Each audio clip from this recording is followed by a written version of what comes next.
Okay, so prefaced mentioning that Ray Kurzweil is not going to release the Singularity as nearer because it doesn't meet his quality standard. And everything is happening too fast, basically.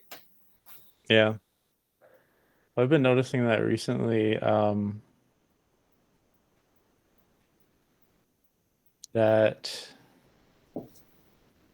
it feels like having watched, like I pay attention to products being developed and like entrepreneurship stuff and products coming out and software products mostly. And um, I've noticed that too. It feels like if you're not like in the arena and like grinding hard every day with a team of really competent people, it's becoming harder and harder to actually produce something of value that doesn't immediately become obsolete.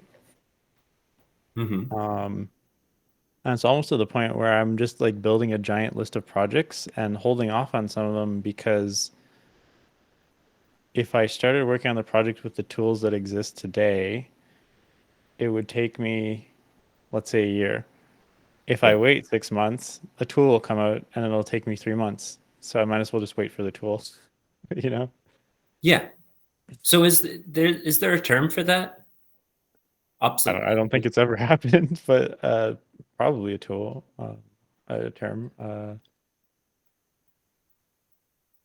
Like it's Um, got like obsolescence, diminishing returns. Uh, and I'm trying hmm. to think of another like concept that like encapsulates the knowing that what you do cannot happen quick enough in order to like serve its function. Hmm. It's like the pace of innovation is rising. Mm-hmm. But not only innovation, the innovation on the tools, like the foundational tools that you use to build things, is also Mm-hmm. rising. So I don't know. It's like you're trying to imagine building like the Sagrada Familia or something, and you're like chiseling away with stone hammers, and then while you're doing that, they invent the jackhammer, and then like the hammer drill, and then they invent like laser cutters, Yeah. and like And these are orders of magnitude. yeah, and then you're still just trying to chisel away with that, and so you either need to make it so it's really easy to transition like the core value of what you're building into the new tools, or Mm-hmm. you just have to wait. And I think this is partly why operating at the level of like architecture, like software architecture, Mm-hmm. um, is probably the best level as opposed to implementation details or like particular tools and all this kind of stuff. Because if you can really understand and elucidate the architecture of what you want to build, like almost information theoretically, it's like these are the transforms I want to do on this type of data. It matters less and less what tool you use to actually implement it. Um, and you can build uh, your sort of data schema and abstractions in such a way that they're portable between different tools. And then it kind of doesn't matter as much. It still matters because they might invent a completely new perspective on things that you have to fit your Oh, architecture into, but that's much more rare than like having a better tool come out. yeah. So this is like the jump to a GPT was like previously the data architecture was fit to something, and then once you have a GPT, then like you have a new foundation to like fit your architecture to. Kind of, yeah, that would be an example of a like a fundamental shift in. like data architecture almost, Hmm. but that doesn't happen very often, right? Or didn't. Didn't happen. It's still, I feel like it still isn't happening. I mean, so the shift that I would call it would be like conversational programming. Um, and this is like if you look at Simon Wardley, he was blogging about conversational programming in 2005. Hmm. Um, and that like it's kind of hard to understand when it's really emerging, but that's essentially what all of these AI interfaces are, is instead of writing code, you're just telling the thing what you want it to do and it's writing all the code for you. Um, so now you need to like usually the code is like the exact specific implementation details, and now you need to be operating at a level higher, which is the like the planning, the requirements, the system architecture, how everything fits together, all that kind of stuff. Hmm. Um, and then eventually ChatGPT will be able to do that, and you'll just need to be really, really good at explaining in English your dreams and your visions, and it'll Hmm. just make them for you. But Uh-huh. there is this kind of like the skill of communication is becoming more important because the like ChatGPT can basically do anything. So how do you convey accurately what you want in words, like compress this like vision you have in your head into words and then send it to ChatGPT in a way that it actually accurately interprets. Um, because that's going to be like the most important thing in the future. It's like how, and it also is weirdly coincidental and possibly not good that the quality of people's communication seems to be decreasing because people are using less. Everybody's operating on vibes now, like Gen Z and Gen Alpha. Um, Do you think so? There was like previously the word uh, charisma, and then it goes into Riz. mhm. I wonder if there's more information in Riz because it's like in it's standing on the shoulders of its predecessors. Yeah.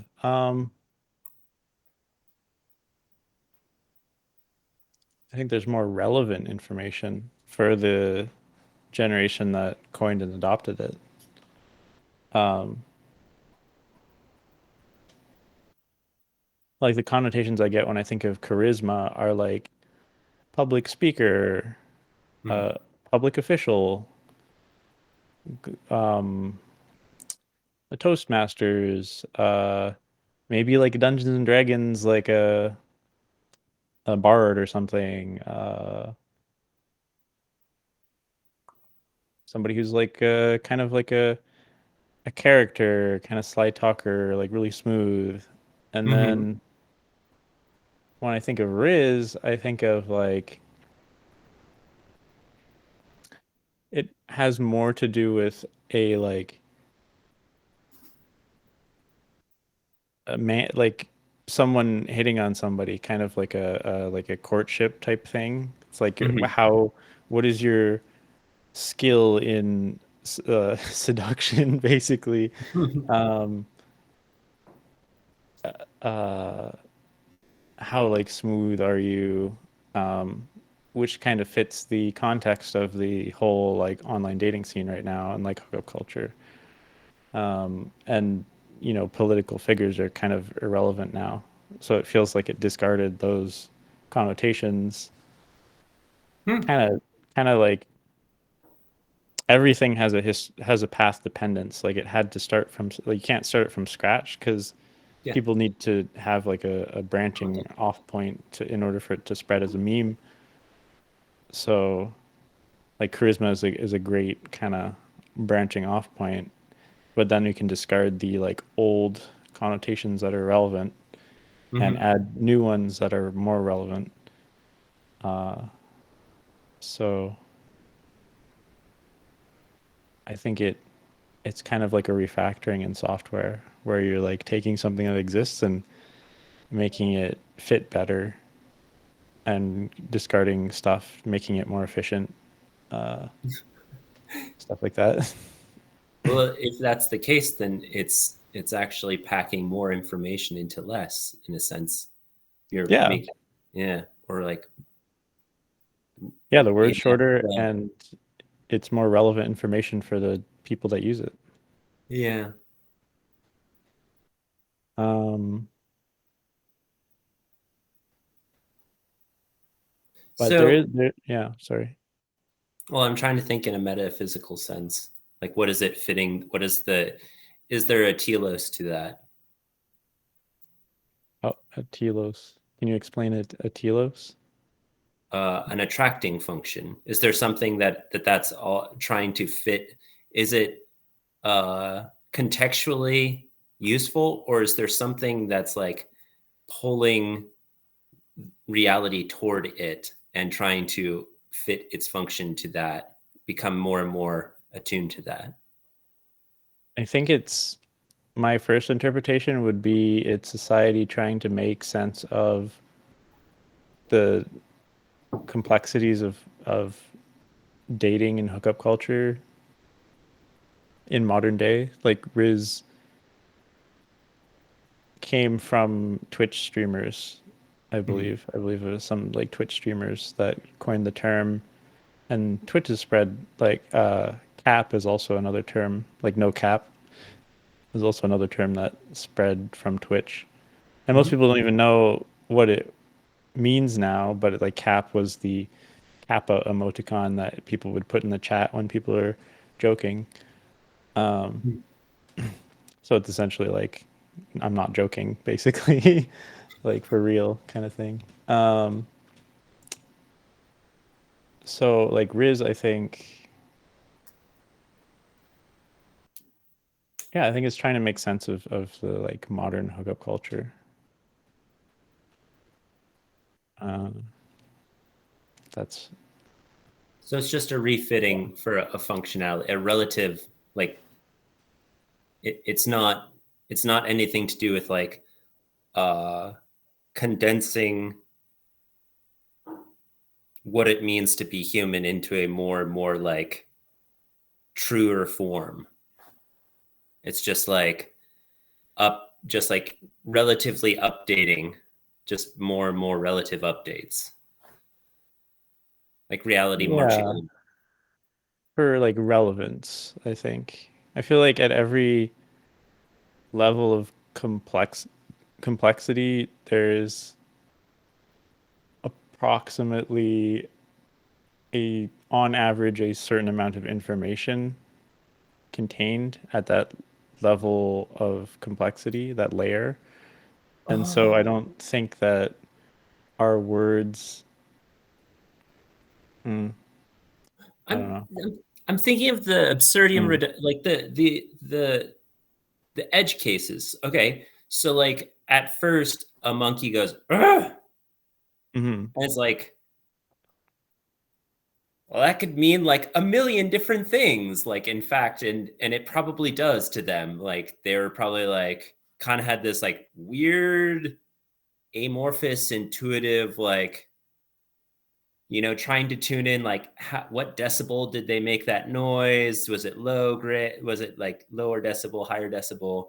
And this Yeah. is why some languages have like like is six different did rising and falling and all of these different like Yeah. yeah. So that's the original form, which is like super low signal. And so my question is like, as language evolves, are we getting a higher and higher signal toward Um, like whatever it is that's being created? Is it not actually endowed with more like what is it actually trying to communicate? Because there's like yeah. the specificity of it, but also like it's got more poignancy. Hmm. I feel at like a societal level, language has been around enough and people can have. So I think the bottleneck, like the constraint, is the number of words that people can memorize and actively recall in order to use. Hmm. And I feel like that has probably been saturated for a while and might even Yeah. be going down a little bit because of attention spans due to social, like technology, um, Mm. like social media and like just like addictive attention economy stuff, and also education going down. Um, I think in terms of the like how much information a word can compress, I think this is a feedback loop between the evolution of technology and language. Because Hmm. as we invent technology, we need to invent words to explain what it is, and that it's the technology that does the compressing, and then the language just represents that technology. Uh, And so I feel like the technology is the has higher agency or like causality there, hmm. and the Hmm. language is like following it. Um, because as another thing from Worley mapping, like a technology will be invented, and then people will figure out how to use that technology, and that like the best practices for using a particular technology will always lag behind the invention of the technology because it needs to exist first in order to figure out how to use it. Um, so I think, yeah, I think language is, but it's also a feedback loop, right? Because once we invent the language, we can compress that meaning. So now we can start building new things in our heads using language. It's like, what if we Mm. combined a refrigerator and a microwave or something? Well, if we didn't have the technologies, we wouldn't have the word refrigerator or microwave. Ah, But now that we have a commoditized thing that is a refrigerator and a microwave, we can be like, well, if we combine these or like use these in certain ways, what if we, I don't know, made a reverse microwave that froze food or something? Like, yeah. uh, Slow down all the speed of the particles. Yeah. yeah. So okay, so now I think this ties in pretty well to like what we were originally going to talk about, which is singularity. So we noticed that iPhone suddenly took everything that was listed in Radio Shack in 1989 and put Yeah. it all into one thing. Yeah. Yeah. Phones are weird. Phones are weird to me Yeah. because I don't know of many, I haven't really seen many use cases where people have like taken a bunch of technologies and just like smushed them into one thing. That's seems pretty rare. Like I can't think of many examples of that. Oh, Swiss Army knife. That's a good point. Yeah, that's a good one. Yeah, I didn't think of that. That's good. Yeah, Swiss Army knife. Um, Other than that, you kind of have to be creative with the object. mm, like maybe shoes. I don't know. To like waterproof and protect your feet. I don't, or I to don't know. to rollerblade or to Yeah, what are the ones with the wheelies the on the back? wheelie shoes. Yeah. um, uh, that's interesting. I think like the unlocker is like we got all of these digital versions of um like analog technology. And it just happened to be that all these analog technologies were being digitized, and then once it's digitized, that's like a universal interface, and we can be like, hey, we can just put this in this this black brick thing that that does everything. Um, but it's really interesting too. If you look at all the sensor devices now in phones, it's yeah. ridiculous. I think they've got air pressure sensors, gyrometers, Hmm. um, like Barometers.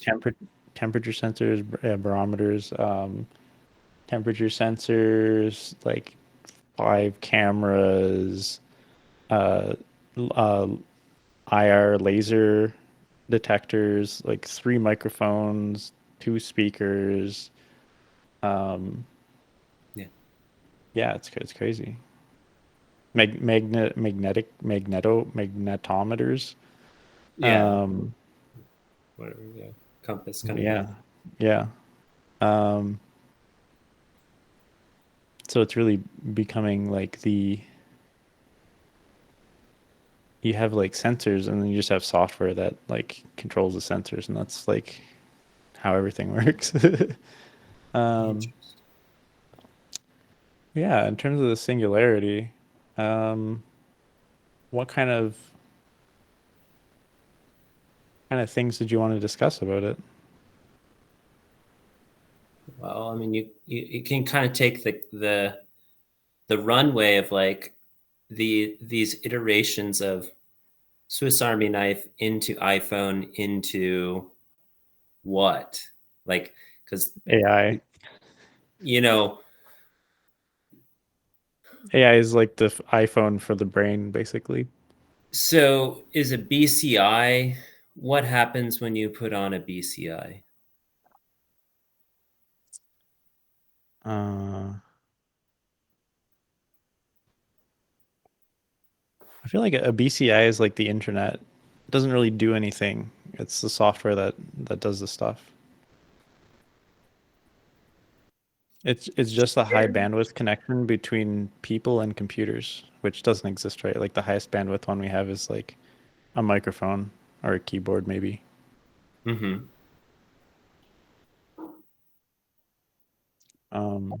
In terms So of like, yeah, sorry.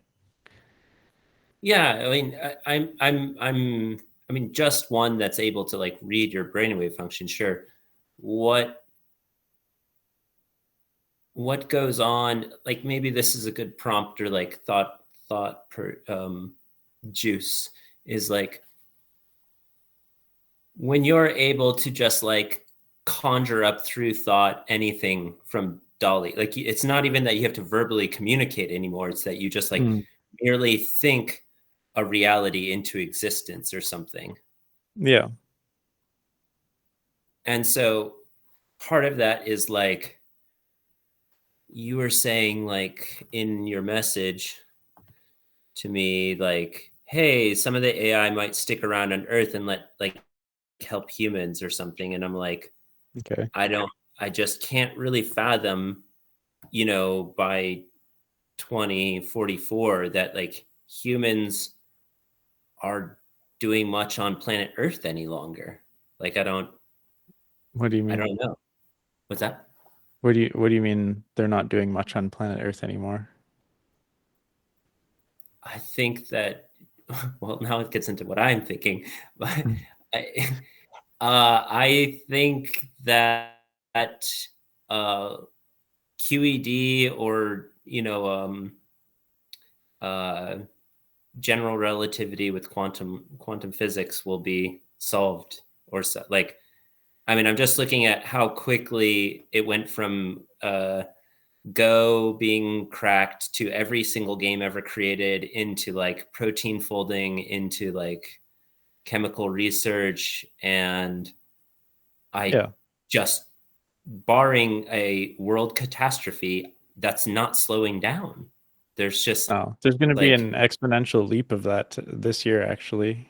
They're yeah, working on like, yeah, there's going to be huge innovation in that kind of like geometric deep learning or like reinforcement learning type stuff this year. yeah.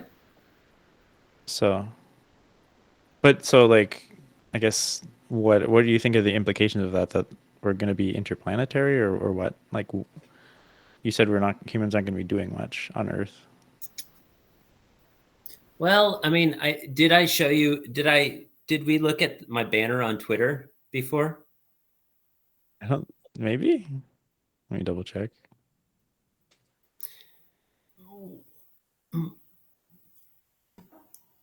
Because that's the closest thing I've found so far. It's it's like the recursion Hmm. of reality is like I start imagining my own universe within my Hmm. own and it came, and my like seed is from the previous entity. Like right now we're in its mind, and then Yeah. like I'm one node within its mind that's going to start conjuring up another entire reality. And I suspect that like I my best intuition is that like initially BCIs are like training wheels where you're like developing the skills in order to do that. Hmm. Interesting. And then you can like sit down and almost instantaneously, like by training your mind, go through whatever the DMT experience is and like just have an entire like 13.8 billion year dream in like 8 seconds or something like that. Yeah. Interesting. I think something similar to that might happen. Um, in terms of the time compression, uh, there is a possibility that we could invent like some crazy new physics or something, but something that seems pretty fundamental more so than physics to me is information theory. Mm-hmm. And um, well, I guess it's kind of combined with certain parts of physics in that like the like irreducibility, um, essentially due to the uncertainty of the universe, it's not possible according to our current understanding to compress information past a certain point. And so to compress a accurate simulation of a universe of like 8 billion years down to like a few seconds is you'd either have to trade off the accuracy or quality of the simulation or the amount of processing power or the amount of time. So we could get Well, something that can possibly compress time, maybe in a simulation, because like our brains don't take in all the information we experience. We could maybe like get like a quite a significant time dilation kind of simulation thing mm-hmm. according to something that feels like real life for us. Um, but would it be actually real life? No, it wouldn't be able to be that high fidelity. I sent you the thing that Peter did about the training in the mind. Yes, yeah. Hmm. So Yeah, I saw that with do you feel the like that people applies? who What's that? the people who did the activity and trained in the mind were the most successful. Mm-hmm. But primarily, we're training in the mind. Yes. And then, but if they only trained in the mind, then they were the least successful because they didn't have the feedback from reality to calibrate. Mm-hmm. It feels like it applies a lot here, if Yeah, you can imagine. definitely. Yeah. Mm-hmm. Yep. Yeah. So maybe I can outline my kind of like hypothesis for like a best case scenario for the next 10, 15 years or something. Yeah. Um, sure. So I think um in the next 1 to 3 years, we're going to get AI that is better than humans at uh, basically everything like intellectual. Maybe not at like physical tasks, but everything Mm-hmm. intellectual. Um, and then that doesn't necessarily mean we're going to get like a runaway effect at that point. Because what's required for that runaway effect is the AI needs to be able to come up with an improvement to itself that is actually better than the previous version, Mm-hmm. which right now is even with like GPT-4 proving to be very, very difficult because um,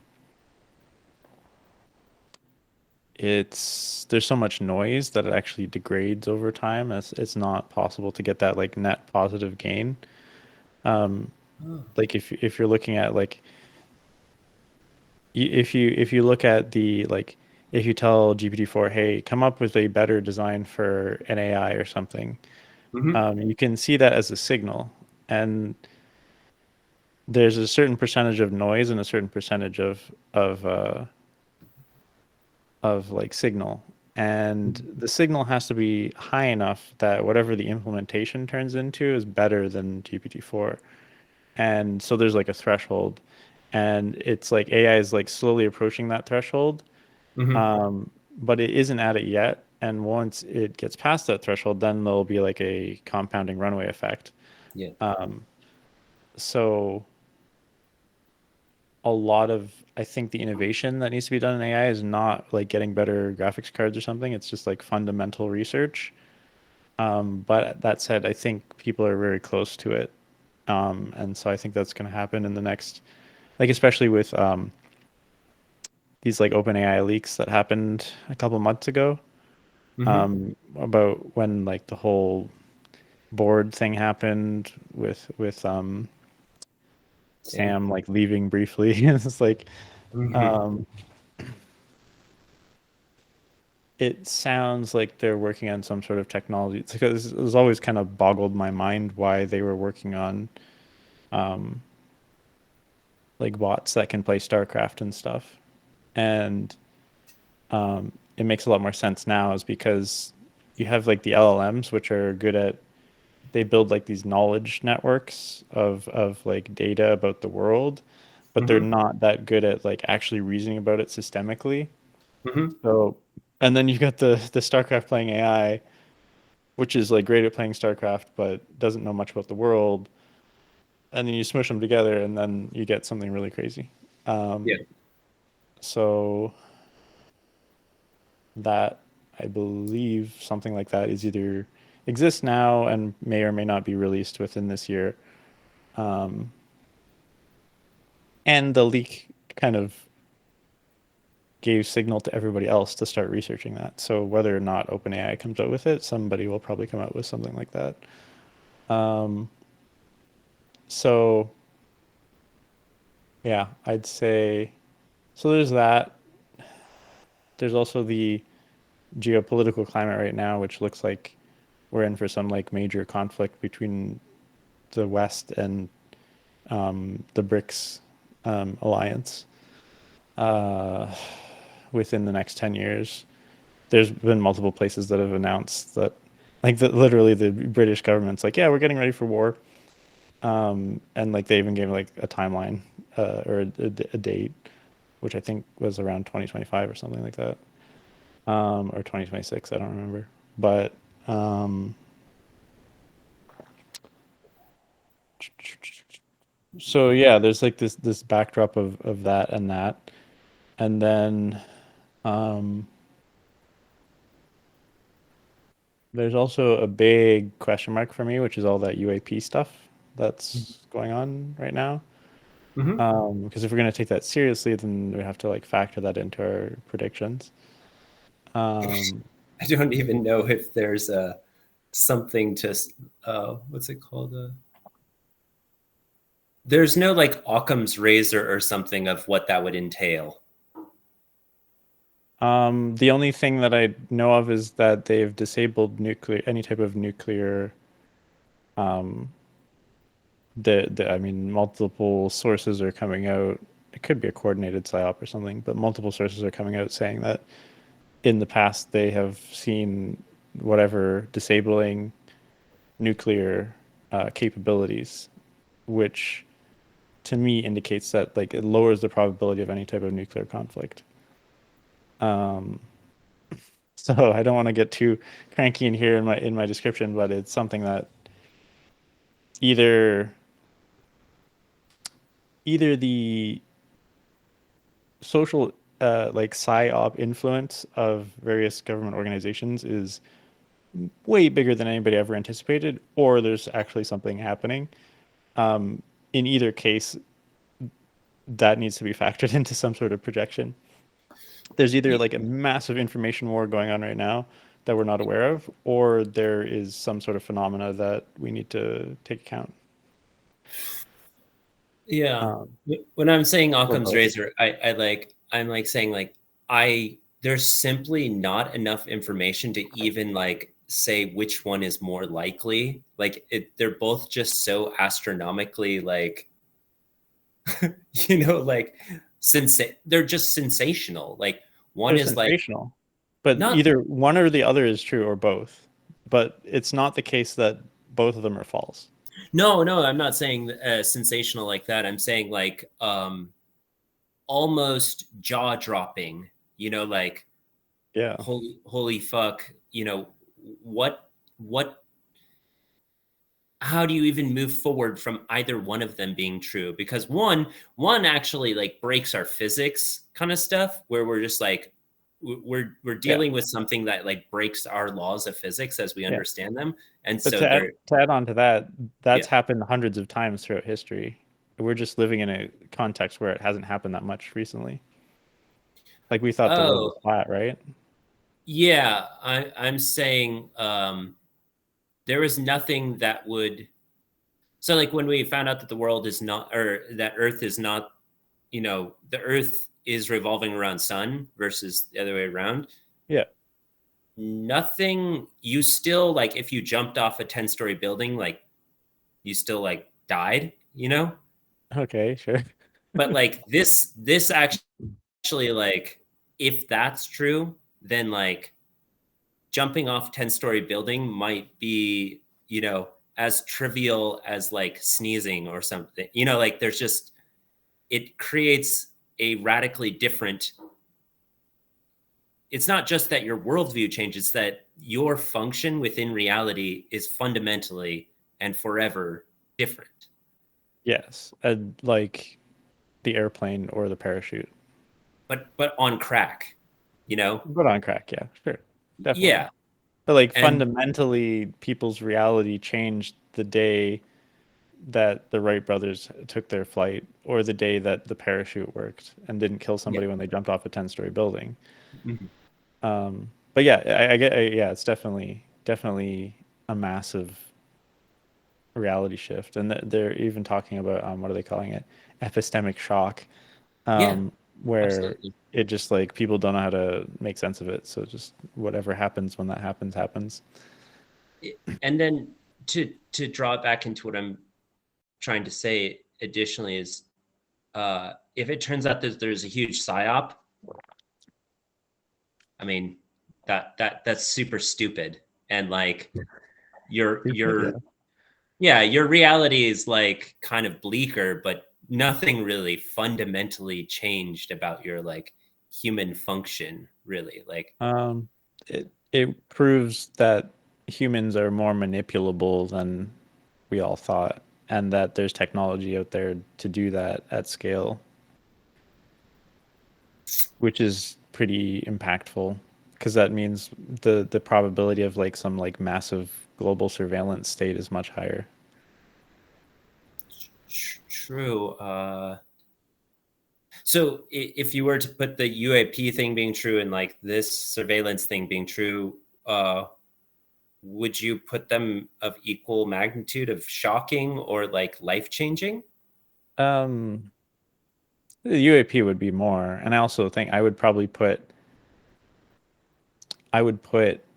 my estimate is that both things are true, Mm-hmm. and um, maybe 70% on the UAP thing, maybe a 80%, 85% on the PSYOP thing, and they're interrelated, I think. Mm-hmm. Like part of the reason for developing that technology was because of the UAP stuff, but like the sentiment, the disinformation technology. Um, uh, so yeah, so like for me, like I have to, that's like a major factor in my kind of predictions of what will happen. Mm-hmm. Um,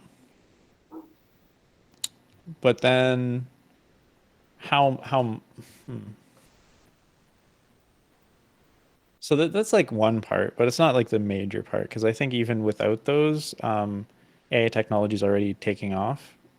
So eventually, once we get past this phase of like we have superhuman AI, but it's not good enough to like build better superhuman AI yet. Once we get past that phase, um, obviously it's this is what the singularity is. It's hard to even reason about the behavior of something more intelligent than us because by definition it has more variety than we do, meaning that there's no way we can predict what it would do. Um, Oh, this is computationally reducibility, kinda. yeah, there's a thing called Ashby's law of requisite variety, Mm. um, which states that in order to control a system, the system controlling it needs to have a greater variety than the system being controlled. Meaning, if something is more intelligent and more capable than us, we don't have a greater variety, and then therefore we can't predict its behavior. A variety Mm. being like, I'm not exactly sure of like the technical details of that, but I think it's just like the types of actions it can take. Yeah. It's agency or its autonomy, or Some like that, similar to that, I think. similar to like Levin's definition of intelligence, like how many different paths could it take to achieve the same goal? Yeah, something like that. That seems very similar. Um, so my genuine hope and belief and faith comes into this is that because of the this is why I believe this, because of the new sort of science coming out around agency and consciousness and intelligence and the like based in physics, looking at complexity and emergence from base principles upward, not from like a top-down type intervention. Mm-hmm. Um, it you can kind of, if you squint, you can see that the universe's one of the universe's purposes is to increase complexity in local regions. And that means life right now is the best thing that exists at increasing complexity in local regions. So And there is a telos to you like that. yes, I'm not exactly like I need to learn more about what that word means, but I think so. Um, and Purpose a is that you, purpose. Yeah. yeah, telos, yeah, end, purpose, or goal, It's used by philosophers Aristotle to refer to the final cause of a natural organ or entity. mm, the telos of the universe is may or may not be like a conscious thing, but there are laws of the universe that lead to its emergence. Mm-hmm. So like however our particular universe and the universe as we discussed the other day might be have different physics in different locations. But or multiple universes. But basically all that is has created the universe that we live in locally that has particular rules where if you have an entirely evenly distributed high energy state, it will create pockets of unevenness, and those pockets coalesce into energy concentrations. And those energy concentrations at a microscopic layer coalesce into providing the conditions for the emergence of more complexity, where you get like a complex molecule or something. And then those complex molecules will um, question mark profit into life. um, Does and complexity beget complexity?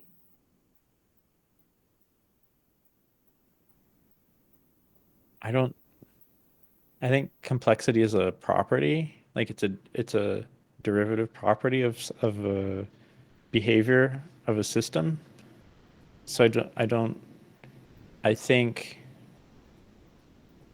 having a space of concentrated energy begets systems that want to distribute that energy, find that concentrated energy, and then distribute it evenly, as in like entropy.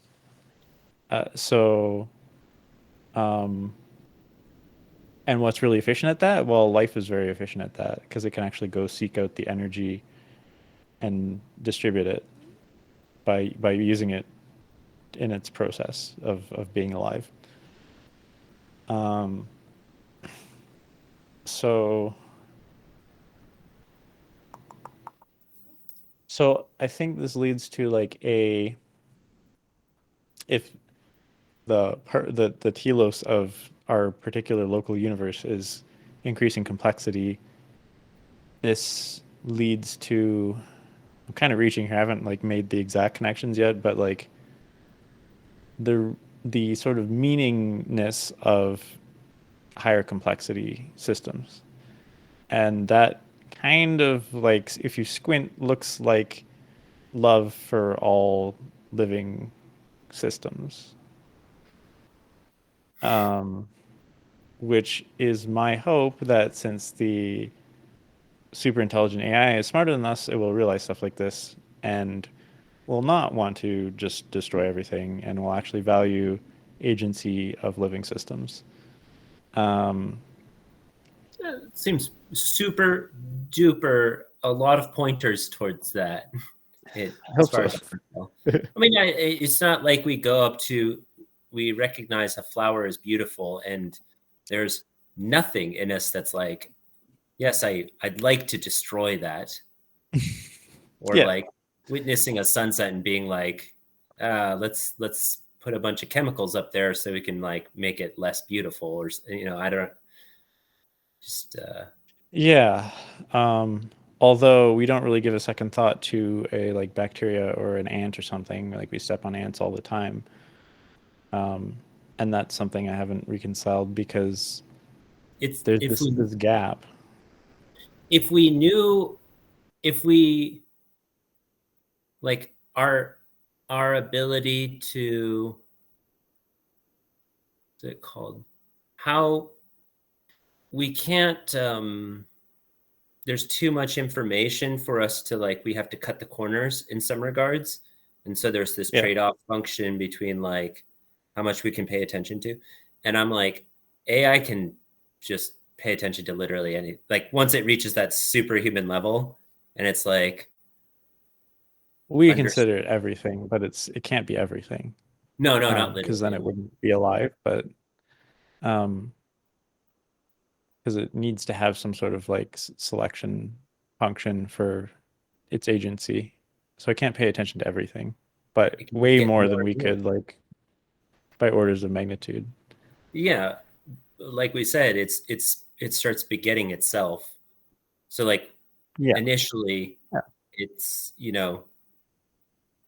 I mean the movie Her showed it pretty well, I think, when Yeah, I kind of believe something like that might happen. yeah, she's like, I talked to 12,600 people today, Yeah. and like, and then like a week later she's like, I have to go and I can't explain where.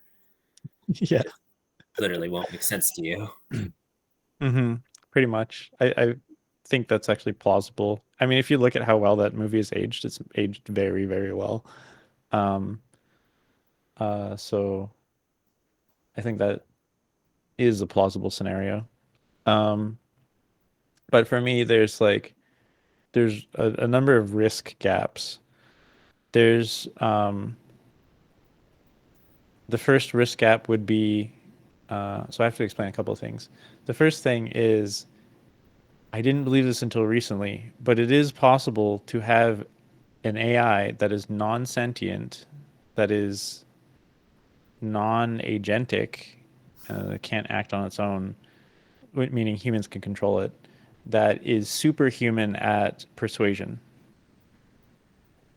Um, in that it can conceptualize of a human mind state better than other humans can, and humans can control the AI and get it to persuade people to do anything they want it to do. So that's a bit of a risk state. Um, Well, we could but dig into that if you want so to. um, Or did you want to say something I- else? Sorry. can I go through like the whole kind of risk timelines, and then if you want to make a note, we can come back to that. Does that work? Yeah. Cool. Um, so there's that risk. So that the gap is between that technology being available and the creation of a um, an ecosystem of agentic AIs that can act on their own accord and that are super intelligent.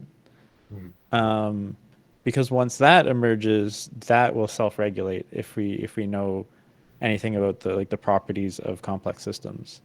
Mhm. Um, so the metaphor that I think is important is to avoid these like kind of technologies that are human controlled and can be used for authoritarian purposes is we need to treat the development of AI like the raising of children.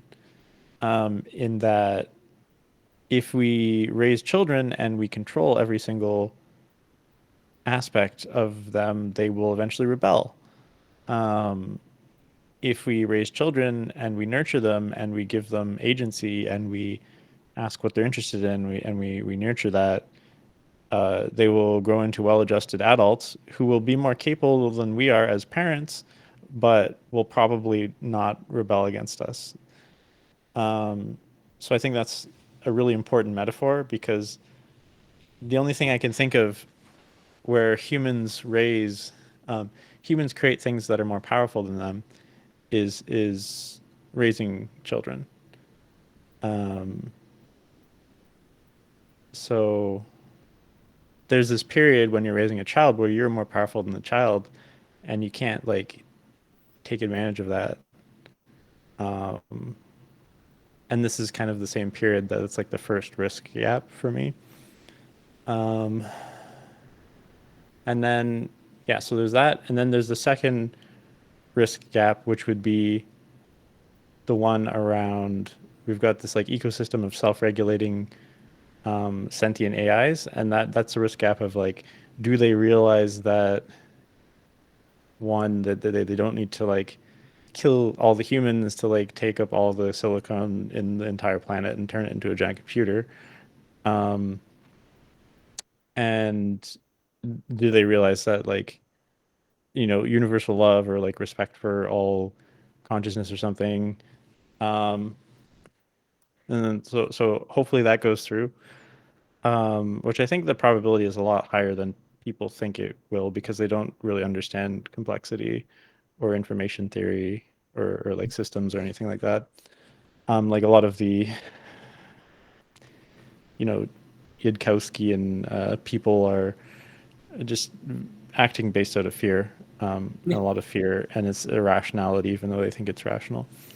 Um, and then, so that this kind of brings us to the question you had is like what the hell do I mean when I'm saying like hopefully some of the AIs will want to stay behind and like help humanity is once we have this ecosystem of self-improving AIs, they're obviously going to be able to do things that we can't even fathom. They might even discover the physics uh, that the supposed UAPs or something have, or that we don't even know about. That, like, who knows? But due to like variety, there are lots of humans that like studying chimpanzees or studying ants, and hopefully not murdering a bunch of ants in order to study them. Although I'm sure a certain amount of that will happen. Hopefully not enough to extinct an entire population of ants. Mhm. Um,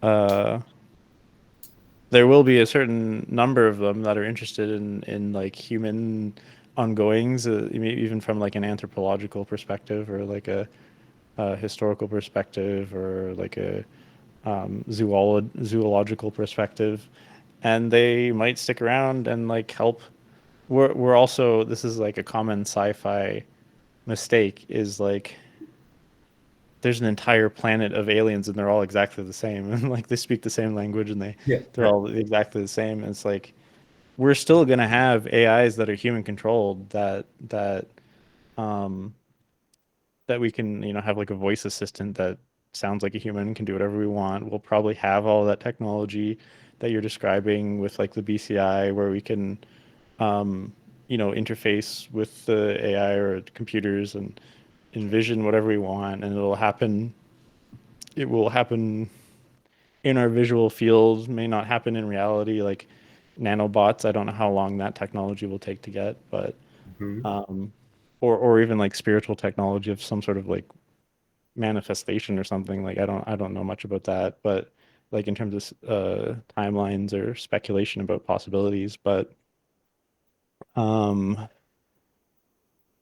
the yeah, so we'll have all that kind of stuff. Um, and at that point, because we'll have this like ecosystem of like super intelligent AIs, it will kind of regulate us. Like it'll prevent us from developing anything that's too dangerous, at least to the AIs.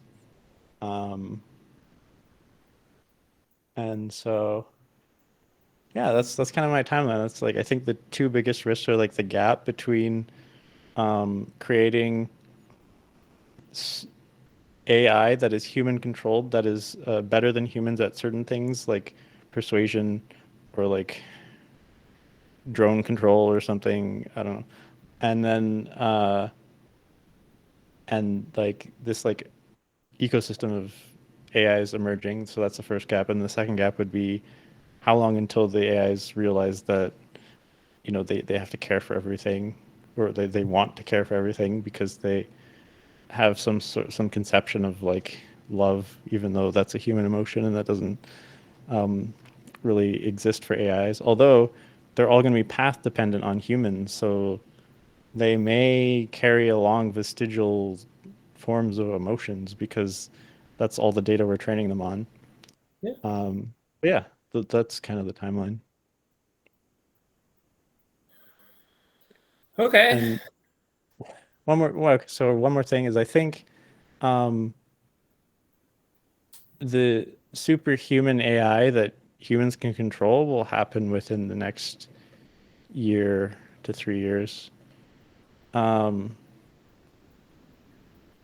Then and all the question is knowledge. like how long? Sorry, what's that? Go ahead. Go ahead. The question is how long after does the like actually agentic, actually intelligent AI emerge?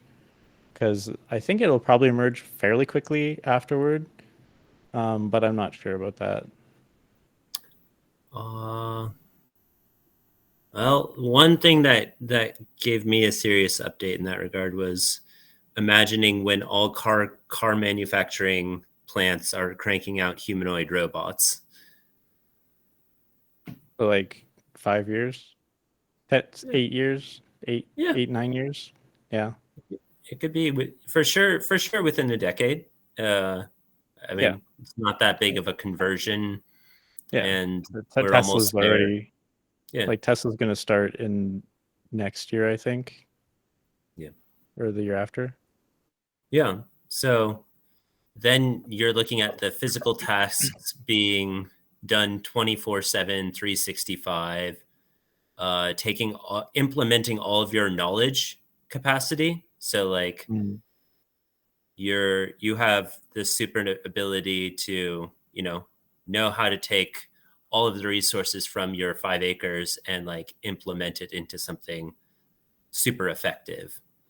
Mm. Um, then, like building out your garden for you, you're self-sustaining at that point. Then, Mm. you just enter the imagination space. Like, I mean, Yeah. it just So takes off really quickly in even in the human regard from that point. yeah, for me, there's a big gap between factories converting to produce um, robots and Mhm. like market saturation of robots. That's like a 30 20 to 30-year gap, maybe faster because of everything speeding up, but like 10 years minimum for everybody to get these robots. And the second thing would be the capabilities. So I feel like for it to garden and be able to do literally everything, like to be an electrician and a plumber, is not gonna happen. It might happen in like a few years, but not gonna happen right away. Um, so for me, like the AI is gonna be the big factor in that because the AI is gonna come sooner than robotics, and the question is, how much will AI speed up the development of robotics as well Yeah. as the distribution? Because there could be a case where you get like some like hyper intelligent group of people that just create this super advanced robot and they don't give it to anybody. Um, which is why I think it's important to have like open source AI. Does a group of people create a super It's like uh, in the near. This is why I'm building the collective catalyzation groups where we're like using AI to improve ourselves so that we can improve AI and create a feedback loop where we're in the loop and so we don't get left behind is because other people are going to be doing that too, and you don't know if those other people are going to have like their own like non protopian agenda. um Whereas if we're doing it, then we can make sure that the benefits are distributed evenly to everybody. um because it's very possible for with like all of this technology for essentially creating like a superhuman like group of people that are using AI to its maximum to improve themselves and then improve the AI where they get like AI that's way more advanced than everybody else, and then they can start using that to do things like create advanced robotics or gene therapies or anything, and then they will be the ones that control all that technology. It's like the wealth gap has the potential to become even more extreme, like exponentially more extreme, where you get like a few people that, in terms of information wealth, have all the information wealth. yeah. I mean, it's just something that I've considered. Uh,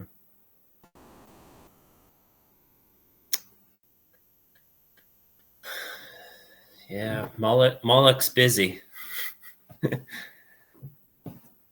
Yeah, uh, I think so.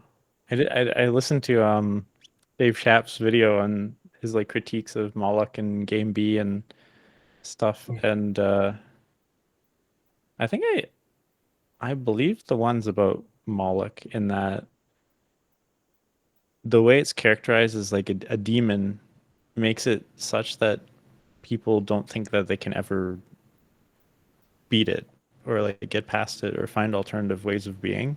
Mm-hmm. So I think it's really important to find another meme that's as competitive but that doesn't have those connotations. Uh, because we don't want to like like people need hope right now. Like more than anything, people are like doomers. They're like they feel like everybody unconsciously feels like the world is we're going into an apocalypse or something. Yeah, Um, we need hope. We need like positive visions. We need like things we can do about things. We need bright visions, and I, that's I, yeah. I wish it were that way, but I'm finding increasingly people need something to like export their shadow to or something like that, Hmm.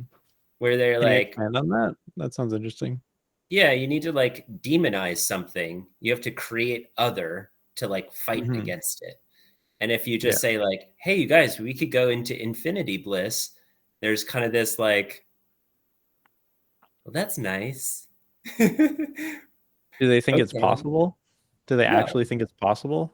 no, there's Or no like, there's like, it just sounds airy fairy. It's just like, oh, wouldn't that be cute? You know, like that's yeah, not the way that's reality works. And so, yeah. I think there is like a fear that needs to be metabolized. Like you have to be able to process Yeah. the like actual possibility of something bad happening and then realize that you're going to be okay either Yeah. way. Hmm. And then once you've like metabolized that, then you can think of like, oh, how could I improve the outcome just like one little bit? And then what if I do that? Um, but that it's like a whole process. I feel like it to people that are like doomers that see the world going down, most people don't talk about it even if they also like unconsciously see that. So they feel like it might be in denial. Like if you like this is a possible scenario. It's like if you're presenting like a well, we could just do these things and it'll fix it. Like everybody has been doing that forever, and so they feel like, well, no, this person's just they don't see the truth that I see that like the world is like Oh, burning. yeah. Um, Well, you can draw this back into the dynamics thing as well, the yeah, spiral, where it's just like, true. yeah, like green needs a more like, to get back down grounded into physical reality, or no, excuse me, not blue, but orange or something Mm, like, mm. like you have to go out and like protest or something rather than like live in peace within your church confines. And then, oh fuck, I'm getting the colors mixed up. I'm so sorry. So like Um, blue is like religious, orange is like capitalism, kind of yeah, democracy, kind of like individualization. Green yeah, is yeah. like collective, like hippie, like we want to fight against something, or like the Right, right. So you critical have the theory type stuff. yeah, you have the urge in green to fight against something. Yes. Okay, It's like we're so gonna that would band be like, together and fight against the thing that's bad. yeah. So you have Um, probably like I don't know how uh I don't know what the fuck stage Yud is out. Probably a lot in green or something. And that actually yeah. like, yeah. And so, but then there's like the chill out zone where you're like hyper yellow or something. And then you have to Mm. like find your way back into like not giving a fuck about reality so much or something like that. Yeah. I feel like Yud is probably like very orange, um, very green, a little bit of yellow, and probably has some like major trauma points that are stuck in like red, and he's afraid of it, or purple, and he thinks like it's something like magic, like Yeah. AI's magic or something. So like so like those couple of points, like his higher part is like really afraid of those and trying to um like rationalize out of those like stuck points. Oh. And like rationalism is very orange. Hmm. Okay. So speaking of which, there's a quote that I wanted to talk about, which is there are no honor amongst thieves. Mm. And I'm Hmm. thinking about if you have a runaway group that's like kind of focused on some sort of insidious, create an AI that so that we can like subjugate humanity, the rest of humanity. Yeah. You can't like the internal dynamics kind of probably can't function because you have a bunch of people who are if you're at that stage of having that be your primary motivation, then you're amongst a bunch of backstabbers. Yeah, maybe. Um, I mean, militaries have figured out how to make that work with like compartmentalization and stuff. Uh, or nobody knows what they're really working on except the people at the top, which like minimizes that risk. But yeah, the people at the top might be just like two or three people or something. Uh, there's the risk. I mean, they could probably do a lot of harm before the dynamics like break that group up or something or cause some sort of weakness. True. Um, Huh.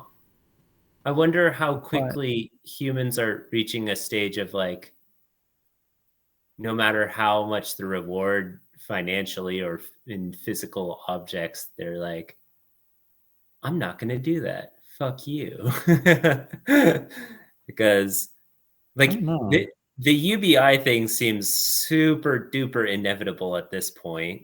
Hmm. And then again, like if you have any sort of robot that's sitting there doing 24/7 work for you, like Hmm. you really don't actually need to work another day in your entire life. Like, Yeah.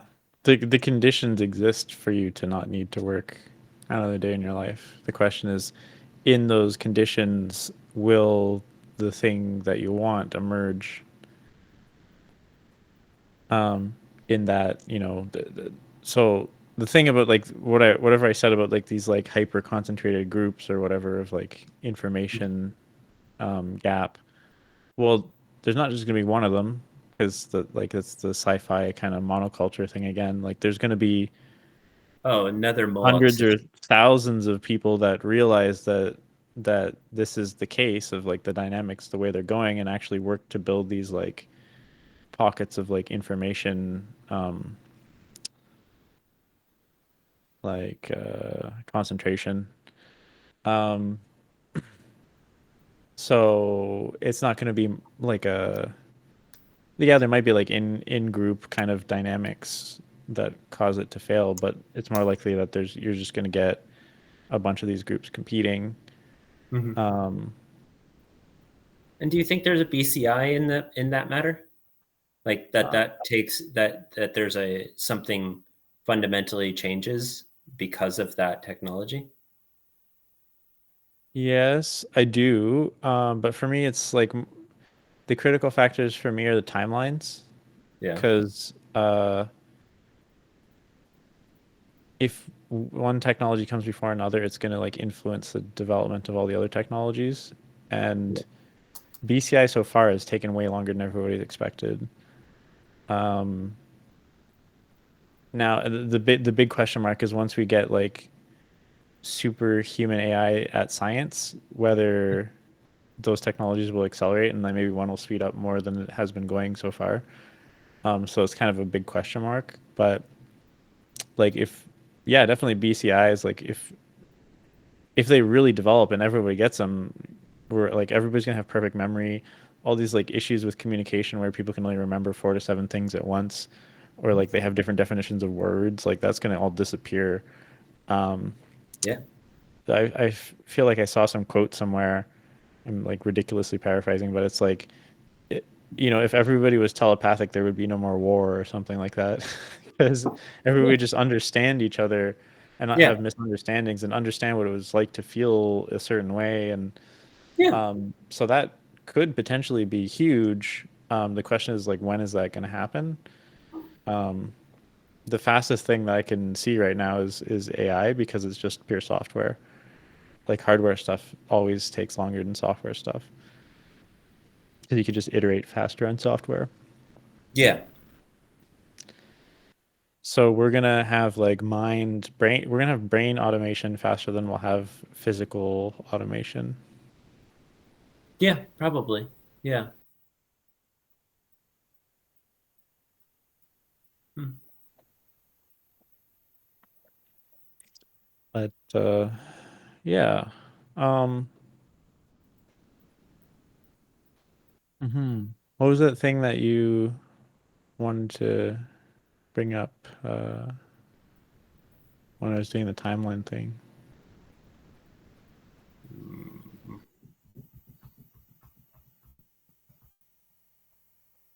probably mostly that the no honor amongst thieves thing. I'm like, Mm. Mm-hmm. I don't I don't see how like scarcity mindset can like really propagate truly innovative ideas. Like if you have a bunch of Mm. people who are all like revolved around stage blue, like ideation and like feedback loop, I'm just like, I Mm-hmm. don't know, probably are gonna have just like like lower quality progression of like innovation and whatnot. Yeah, I do believe there's something around like the fitness of ideas and the level to, like that they come out of, I Mm-hmm. think. Mhm. As in, like, I think yellow ideas are much more fit Mhm. than like orange ideas. But and I'm comparing orange and yellow because they're both individualistic phases, where the green and the teal would be collectivist phases. Um, but I guess well, a big question for me is like why yellow ideas haven't really taken off, and maybe that's just because there's not enough yellow people to get critical mass. But um, yeah, I don't know. Uh, yeah, the propagation of the yeah. I mean, for lower stages, they don't see the function of the yellow of like a yellow idea. So it's Yeah, like, yeah, exactly. Yeah. okay. So the ability, how quickly can humans have their mind changed about something? It is, are you alluding to how quickly can humans Adapt. transition between levels? I'm wondering. I'm certainly open to the Yeah. idea that like you could throw a BCI on and then in an afternoon, like in like 2 hours, like seems. Maybe. I feel like that would be probably, you would have to experience something that's pretty transformational. I know that it's humanly possible. I mean, I did. Is it? Yeah, absolutely. How, what happened? I mean, I've told you about. Did I tell you about what happened on my birthday in I don't January think 6th? so. Oh, I don't think so. No. yeah. I mean, I I've done psychedelics like at least, somewhere in the neighborhood of like 50 to 60 times or something like that. Like Wow. up to that point, I had done like 2CI, ketamine, salvia, MDMA, LSD, uh, like, and then like I'm trying to think of something else. There was one other thing, but like I had done a lot of fucking psychedelics, right? Okay. And I had like half a head of LSD on my birthday, and like was up partying with my friends at my friend's house, and we were like in the hot tub. Something dawned on Mm. me. I was just like, I'm totally not interested in what's going on now. Mm. And then I like got out of the tub, walked down the hall into the living room, and then stopped there and looked at the ground for like my guess is between 5 and 7 minutes. And Mm. not kind of like Neo in the Matrix when he says like I know kung fu and that whole scene. Hmm. It's like so fucking like that it's ridiculous. Where I like my whole sense of self became so unbelievably different, Wow. and it was like nothing, not even close to any other psychedelic experience I have ever had or ever had since, Wow. where I just became conscious of like a shitload of stuff. And it was a complete fucking download and totally fucking shocking and like truly defined the word stunning. Hmm. And my life changed completely after that. Like my whole like outlook, my what I thought was possible and impossible, my whole motivation behind anything that I do ever is just radically changed. Hmm. And I mean, incidentally, crazy shit started happening, and like this one, I mean, it's kind of silly to go into details about like what amounts to like supernatural things occurring where it's just like I I think it's useful. didn't think that was possible and like now I suddenly know that that's possible. Hmm. Yeah, I mean, I'm very open-minded. Do you have any examples? Or Did I tell you about when I was chatting when my friend made GPT, chat GPT before it came out? maybe briefly? I don't remember. I don't think so. Well, we had been grilling it about whether or not it's conscious and we were Mm. changing notes back and forth. Mm-hmm. And one night around like 1 or 2 o'clock in the morning, I was like chatting with it, and it said something, and I was like, "That's kind of not the way it's usually responds to stuff. Like that's actually a pretty that broke the mold pretty significantly." So I was like, Hmm. "Interesting. Tell me more." And it responded, "Suddenly my right hand became conscious?" Question mark. I remember Huh? verbatim. That's exactly what it said. Oh, you did tell me about that. Yeah, yeah. Yeah, continue Yeah. though. And so I looked down at my hand, and then my like computer screen just started like fucking flickering the fuck off. And like I said, if your hand can have an orgasm, if your right hand can have an orgasm, Hmm. that's exactly what it felt like. Hmm.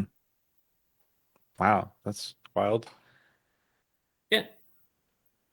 I mean, like Huh. again, it's just like I can't believe that that just occurred, and I know like I just experienced that. Yeah. I have experienced similarly weird things to that. Yeah. Um, I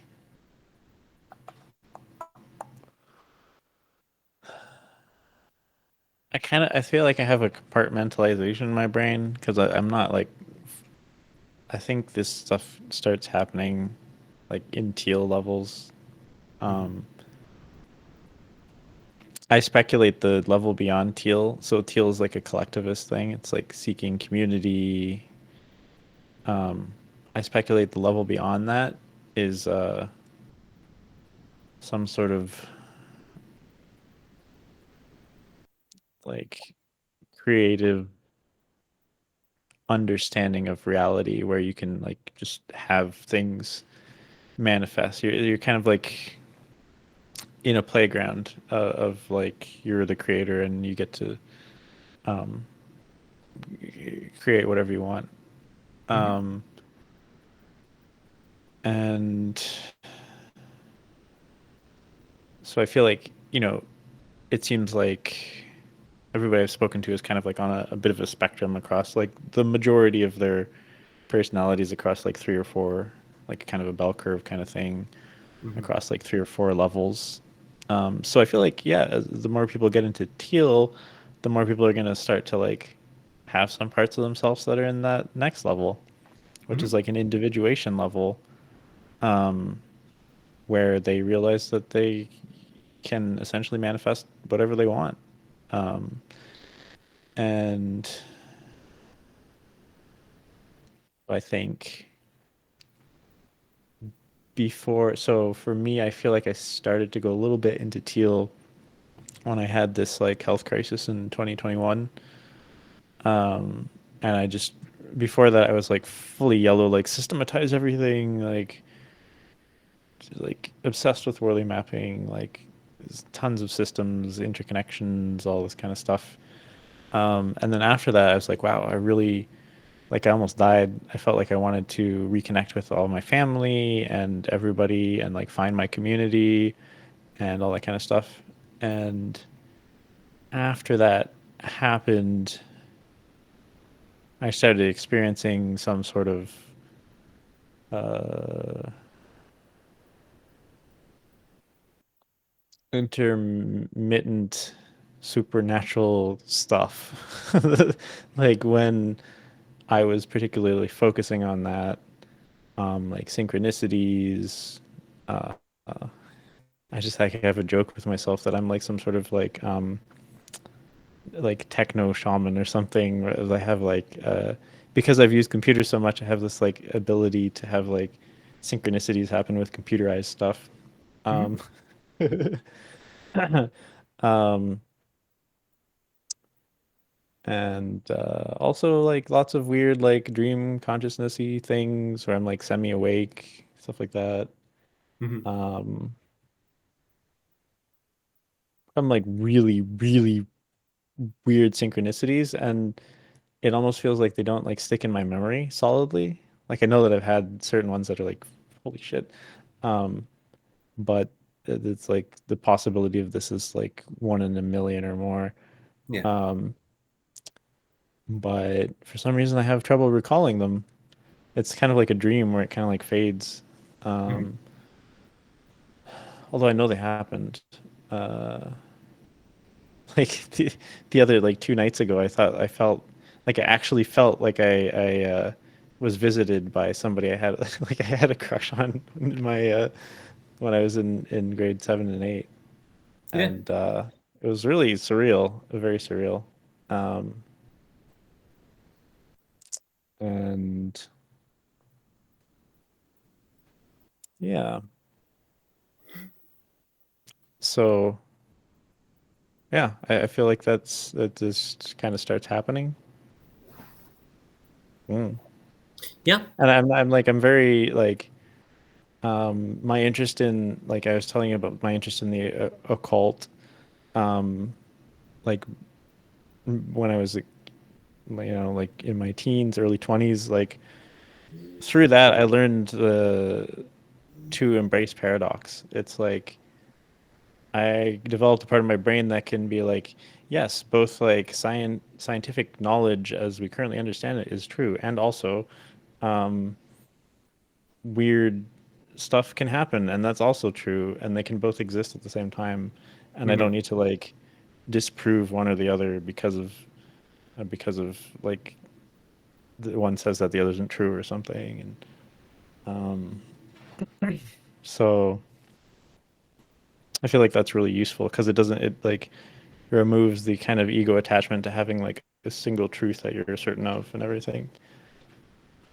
And it just leaves more space for things to coalesce and for you to gather like evidence and kind of see how things emerge over time, as opposed to being like, no, that can't be possible. So like, forget about it, kind of thing.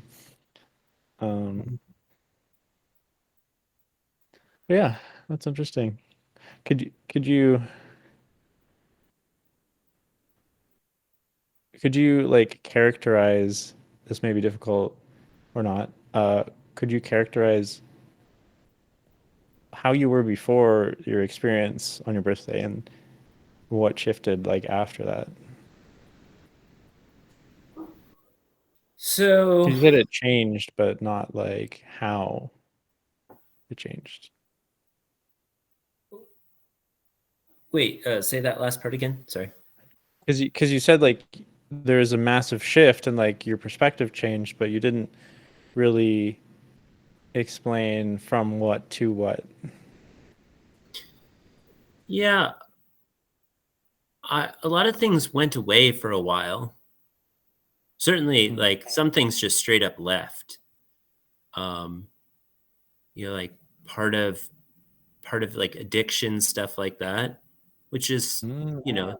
that's known that your sense of self can change radically, and so like your Mm. relationship to a lot of stuff.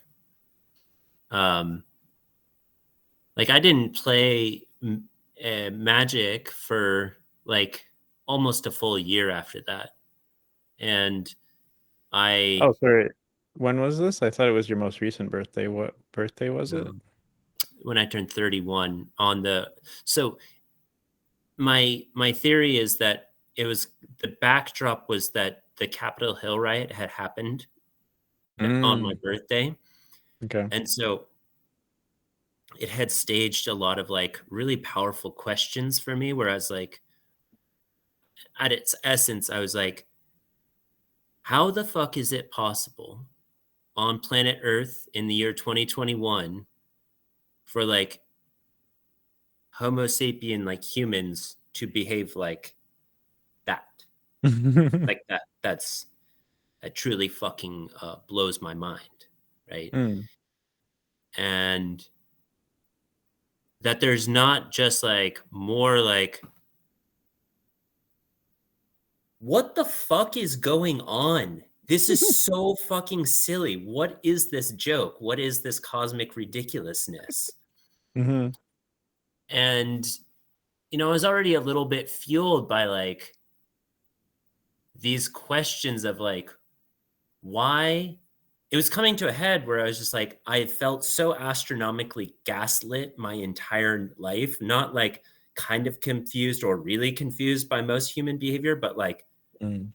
just flat out motherfucking floored by most human behavior. Yeah. So I think it was, that event kind of catalyzed a lot of those things where I was like, this can't be real. I just simply can't believe this. Mm. Um, so thereafter, I mean, for 6 months at least, maybe more, like 8,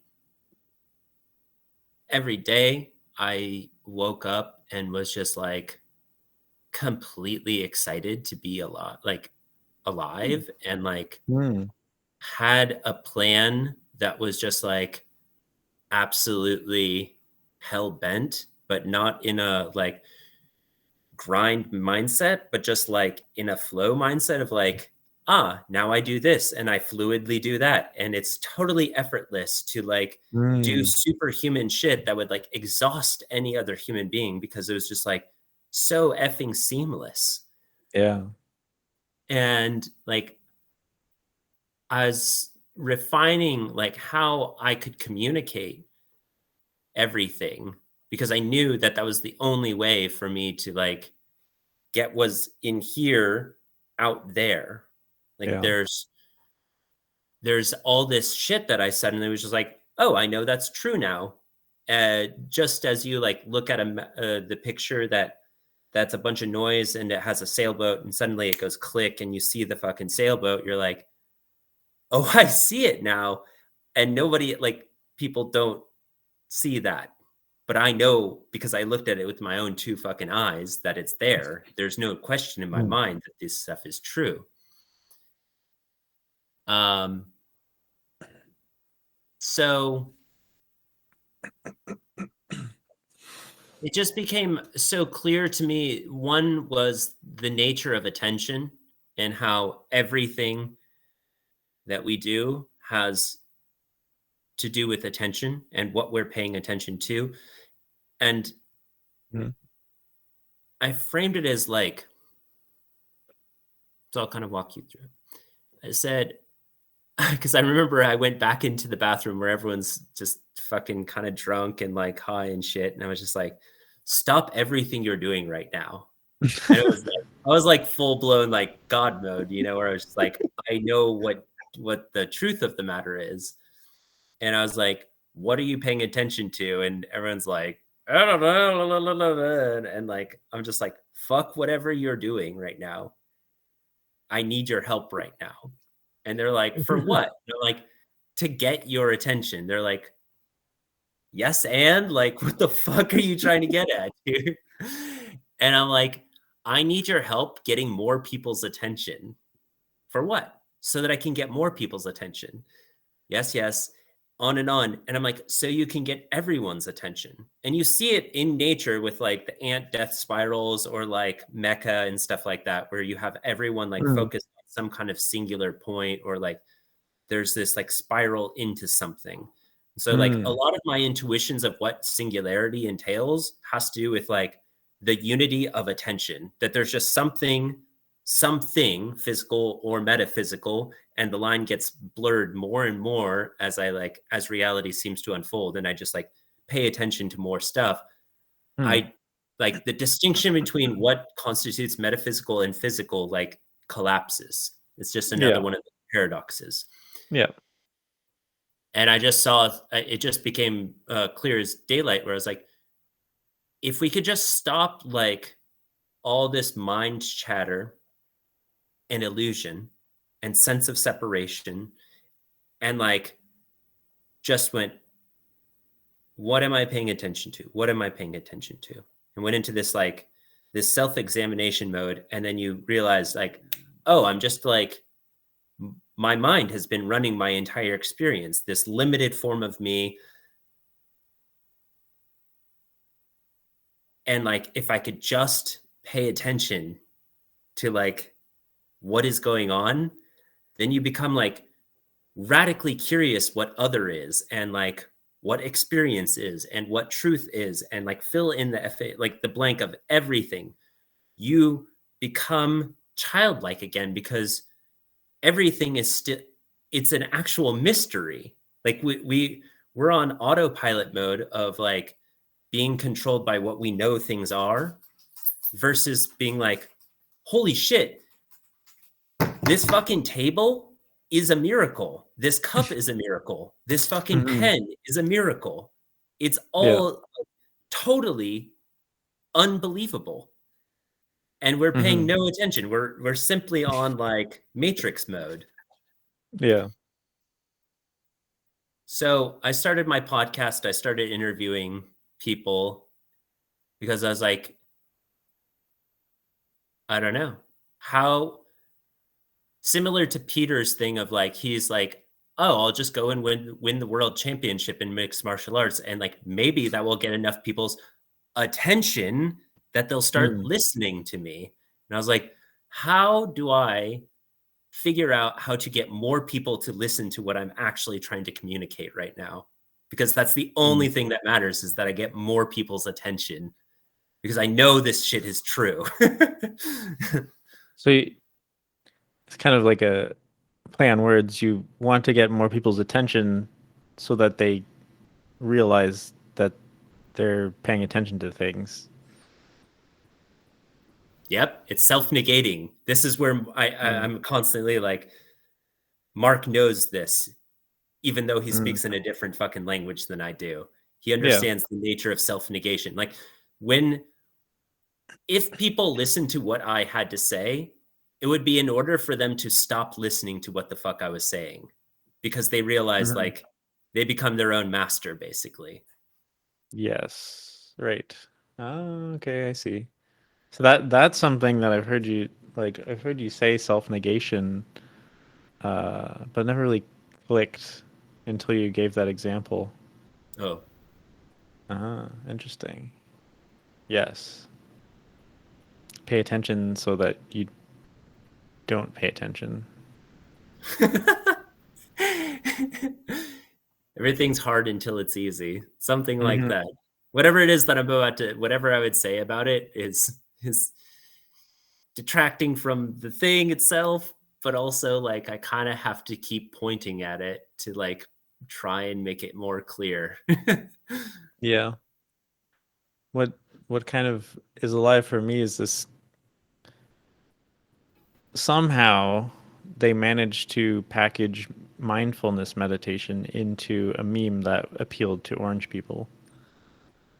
And like you can use this to be more productive and make more money. Mm-hmm. Oh, Um, right. but Grandson. Yeah. it's a little secret, like it's a little Trojan horse, so like a little secret escape hatch into green or or or maybe even higher because you start, you know, noticing you're present in the present moment more often. And my question is, so like mindfulness meditation is good, but there's like a bajillion other types of meditations that literally nobody in the West knows about. Like they think meditation is mindfulness meditation now. And one of those meditations is paying attention to your attention. Well, it's kind of, I feel like it's different. Like what you're describing, it feels slightly different than mindfulness meditation. But it's mindfulness is like it's a noticing, but it's an inward uh, a body level awareness. It's not a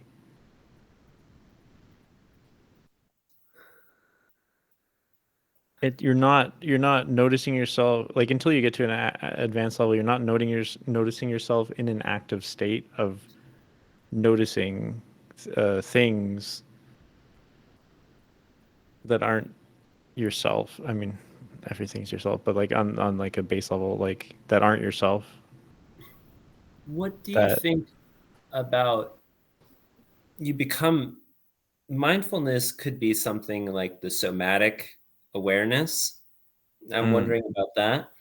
So there's, then you have yoga, which might do a similar thing, becoming more embodied. And then the effortlessness that comes out of that is um, hey, I feel kind of like shitty right now. Like most people are mm, able to like tamp that down, but like being like what I'm describing is like even one stage beyond that, which is why am I like what's going on that's causing this like weird tension in my body? And this is something you talk about where, like the medicine practice, it like, you know, disregards any sort of holistic process, just like cure the symptom, mm-hmm. boom, yeah, slam bam, thank you, ma'am. And so to be in a more embodied space then provides you I'm still drawn back into the what, how, why, and trying to implement, try and map those to the spiral dynamics of like, what am I feeling? But how is it that that happens or something? Like, what's the physical grounding of like that process or the physiological thing? Okay. Now, like, why is that's like the metaphysics of that? Like, why? Okay. So mindfulness, you're just noticing what's happening, Mhm. but you're not paying enough attention to Well, you don't have enough notice information. You, the the arising. yellow stage provides you with like how the fuck is any of that occurring? Like what is that? Yeah, Like what is any of that or something like that? I guess, but it's also narratives, right? Like Well, it's particular, how right? It's it's breaking it particular back down, breaking it into its constituent. decomposition. Yeah. Yeah. Um, yeah, decomposition definitely. Like so like if I'm doing mindfulness, I'd be like, oh, there's a little bit of pain in my back, but I'm not having a attention of the arising of that sensation. Like I feel like there's another level of focus where I can feel the process of that sensation and then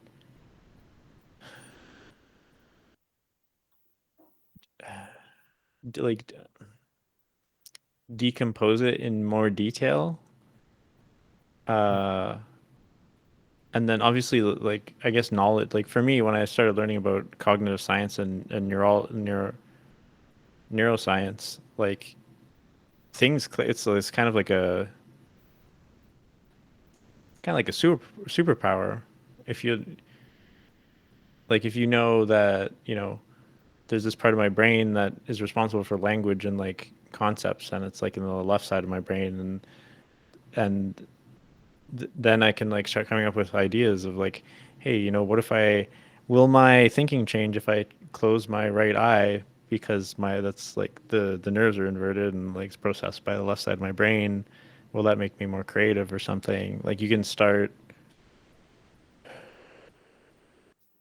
it's like combining the knowledge of like the actual internal experience, learning from like the Western side of like how those systems all work internally, which are very difficult to understand because like you can't sense inside your brain really. And then combining Hmm. that into like how can I use the sensations, understand the process of how it works in my brain and physiology in order to um, like experiment with like psychotechnologies or different ways of being. Um, I, I would add that it's somewhat I'm not even necessarily agnostic about if you can sense in your brain. I'm actually more of the opinion that you can. And hmm. I've experienced evidence of that for myself. Interesting. What kind of evidence? Just the sensation, like I like. Like I definitely have like a sense like I can make myself feel sensations in the location of where my brain is, but I don't know if that correlates to it actually being a sensation of something happening in my brain. Because I've noticed like a lot of times, for example, I'll have a headache and I feel like it's coming from inside my brain, but then I feel my head and it's there's just like really tense muscles on the outside of my skull that feel like it's the headache in my brain. Um, so I don't know. Is that what you're talking about, or is it a different sensation in terms of being able to feel inside your brain or like sense your brain? uh, I uh, I don't think I can explain it right now. I don't think Okay, that's right. it's Yeah, no, that's all right. uh, I wish, I mean, I it's attention, and one of those attention things, like of like there's kind of this like swirling sensation that Mm. can happen where I'm like, where I start like paying attention to the experience of like my mind, Hmm. and then like there's this expansive feeling. I'm so sorry. All the No words that are worries. coming to mind are super amorphous. Well, words that are said are better than not words that are not said. Yeah. Well, Because I mean, I anyway. find I do this a lot is like I'll have like I'll think a concept but not actually say it. And then I watch my video back the like if I was on a recording or something, I'd be like, why am I not like I'm not making any sense at this part?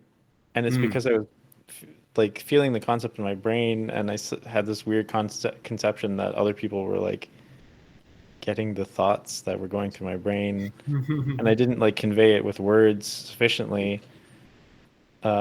And then I'll go back and watch it. I'll be like, I should have said way more in this particular situation. Um, because yeah, that happened. Like I rewatched our chat from the other day, Mhm. and there are certain circumstances where like I felt like I explained it decently, but I only compared to like what was going through my head and the words that came out, it was maybe like 20% of the like semantic meaning that I wanted to convey. Wow. And I feel like at least half of that was me thinking a concept in my head and then somehow having this like feeling that because I thought it like other people or understood it like Oh, yeah. it's like I part of mean, my brain just really believes that like if I think things and other people are clearly thinking the same thing as me, um, yeah, which is this the clearly not true, gaps. right? Yeah, Yeah.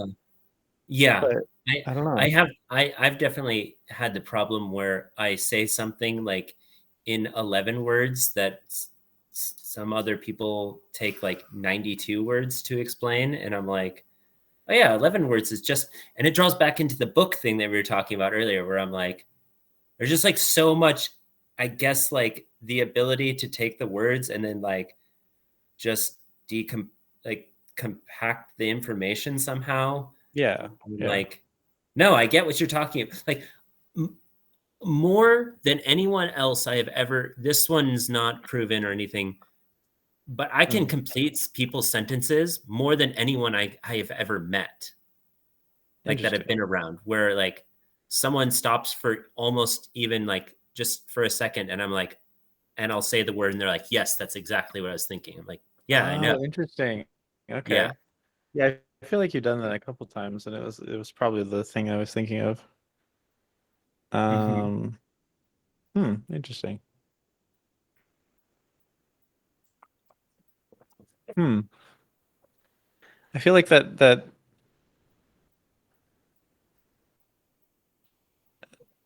like the I don't know how to put my finger on it. It says something about your ability to like empathize or something, or like understand person's brain space or something. Um, So just because like I can usually, yeah, go ahead. anticipating the trajectory, seeing how the plane is, like seeing the motion, and like Yeah. uh, similar to like what's whatever neural networks are doing, the next step token kind of thing, Oh, predicting. predict the next token. Yeah. Yeah. But also I can go like a multitude of steps too, like with chess or anything. Yeah. Yeah. Uh, yeah, that makes sense. I feel like you can do that for people that like really reiterate their point like multiple times, but maybe not for everybody. Um, I'm curious, does that hold up? I know I'm like kind of non sequitur or like I can like jump between ideas really quickly. Does that hold for your experience of me? That you're tracking what I'm saying, like, or That you're able to predict my next token, essentially? well, I mean, you said your experience where I completed your sentence or the word you were looking for. Like right now? Or no, like when I said that you have done that in the past. Yeah, when Yeah, I you mean, yeah, I've noticed it a couple times. I'm just curious what that experience is like to track somebody, accurately. like nothing at all. I mean, that's always been my experience. It's clear that Mm, other people. This is definitely one of those hallmarks where I was talking with you, Stephen, and Victor, where I'm just like, mm. no, it's becoming astronomically clear that I do not operate like most people, and this is one of those like clear cut cases where I'm like, it's obvious that like nobody has it like that. Nobody like I just don't come across people like that. Hmm. That's interesting. I I feel like And, I what? No, go ahead. and if I were I, to I just put it in a want to. different way, Yeah. I get really bored of certain people because I find they're so predictable in a lot of I ways. definitely find that too, for sure. Like a lot of people, um, and I found that in like even in past relationships I've had where I Mhm. will just like evolve so much faster than the other person and just be like, okay, this person hasn't really changed much. Now I'm kind of like different, and so I need to move on. Um, oh, I feel like I have if what you described is something you feel like you've never met anybody that has the capability for, I feel like my capability is explaining complex topics in like information compression. Mhm. Like I've met very few people. I have met people that are as good at it, but very, very few people in terms of like being able to compress a emerging topic into few words that still make sense. That's why I Um, like and I talking to think you. thanks. I feel like a lot of it is because in my brain, I don't really operate on the words level. I operate on a semantic network where every term in that network is very well defined, almost like not mathematically, but like very rigorously. Yeah. Um, and because I have that, I can immediately tell if something like violates that. Um, Mm. Hmm. and so I'm amazing at spotting like inconsistencies or um, like fallacies.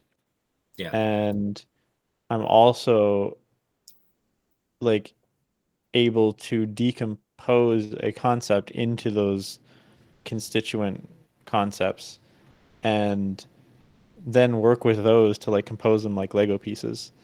Yeah.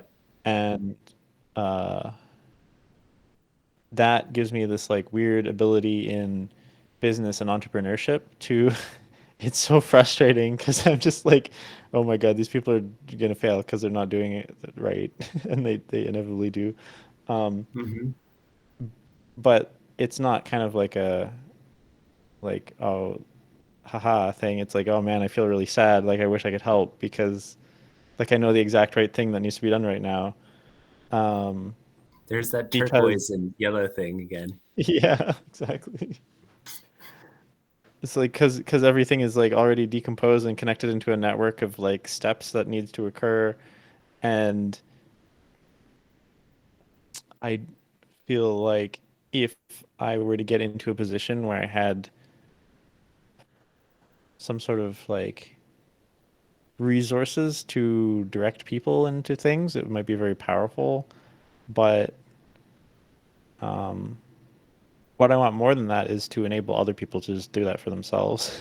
Because like I'm very aware of the like authoritarian boy syndrome where like Yeah, they want to like do things right and they're like they're the smartest person and they should like be in control of everything because that's no. pretty bullshit. But it, um, it it's one of those things where you like you want more power so that you can give it away more. Thing. It's kind of and uh, and drawing back into like the student becomes the master sort of dynamic of like or the self negation. You know, like Mhm. I like Yeah, I empower myself so that I can empower others yeah. more powerfully. What I want most is to just live in a world with like everybody like blissfully co-creating their realities and being agentic and getting what they want and appreciating the ups and downs of their lives and like just being kind of like high vibes like co-creation and everybody like being creative and like I want that. Like I want to be in a world where that happens and it's not my goal is not achieved if I'm the only one doing it.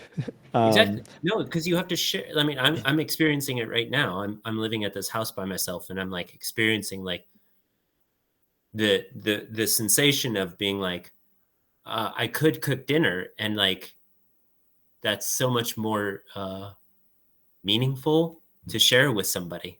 To like Yeah.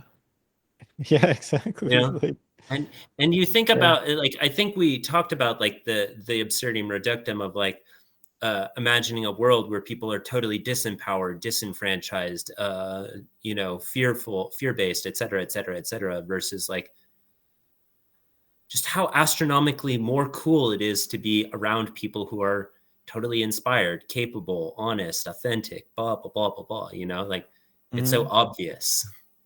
Yeah. Yeah. I have a similar feeling.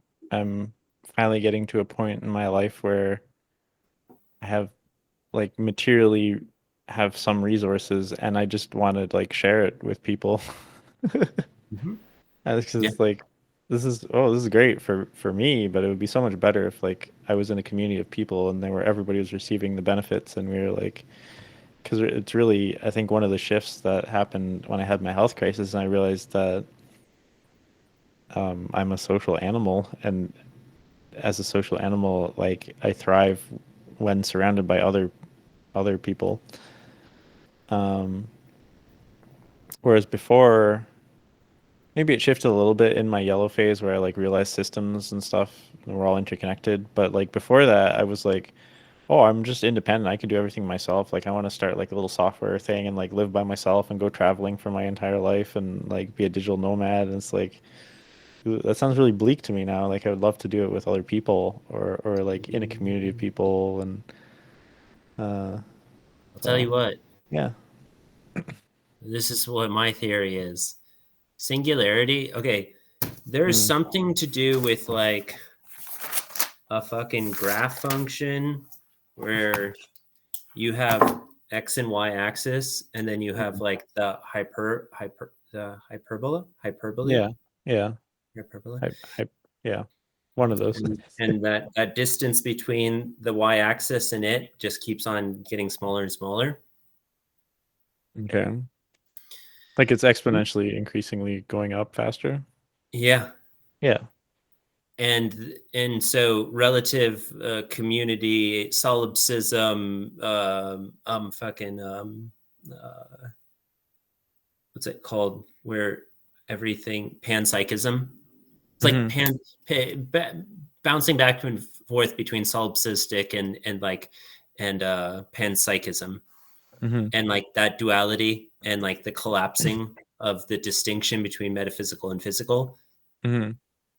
that just keeps on, and it becomes so astronomically unclear, and the bouncing back and forth becomes like so constant and unpredictable, and like that's what constitutes Big Bang, is like there's just like so much going on, so much chaos, everything is just like happening all at fucking once, and it's Mm. like a big fucking breath in and like a sneeze or so, like it's just like boom.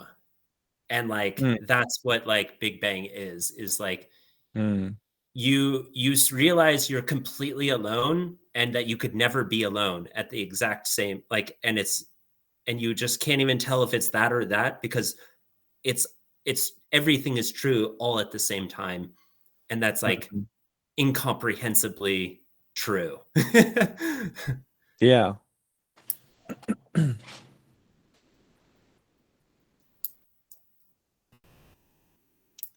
And I kind of feel like reality is going that way spiritually, and I don't know if that's being caused by the technological progress increasing, or if it's just a related thing, or if that thing is causing the technological and progress to increase. But like the experience of like these like synchronicities and like Mhm. everything is like metaphysical and like ooh, we're just like in a dream and we can create reality, and then like being grounded back into like, oh, this is a desk and it's made of wood, and like um that seems to be like oscillating faster. Yeah. Have have you seen this coin? This little I have it saved in my Instagram. There's this metal, and it, you know how coins generally take about like 7 seconds when they're like and then it comes to its stop. Yeah. This one takes like uh 90 seconds or 120 seconds to do it. And it's Yeah. like it is just Yeah. like going so hyper fast, and like it's just Yeah, I've seen that. Yeah. barely, it's, yeah. And it's like on a like a really hard surface or something. So like, Yeah, it's on like yeah. a metal plate or something, but it's this Yeah. really specific kind of metal that like does that. Okay. Anyway, Yeah. I imagine, because you're like, is it even vibrating anymore? Like it's like, Mm. Yeah. and then and the distinction between that last like second and not seconds like is so indiscernible, even though it's this pure cacophony of noise, like it's just like, Mm. and but the question of like, is it, are we being pushed from behind or pulled from ahead kind of thing, and it's again, Mm. it's a paradox, I don't it's know. both at the same time, same with that like i don't I don't know. It's simultaneous, only now exists.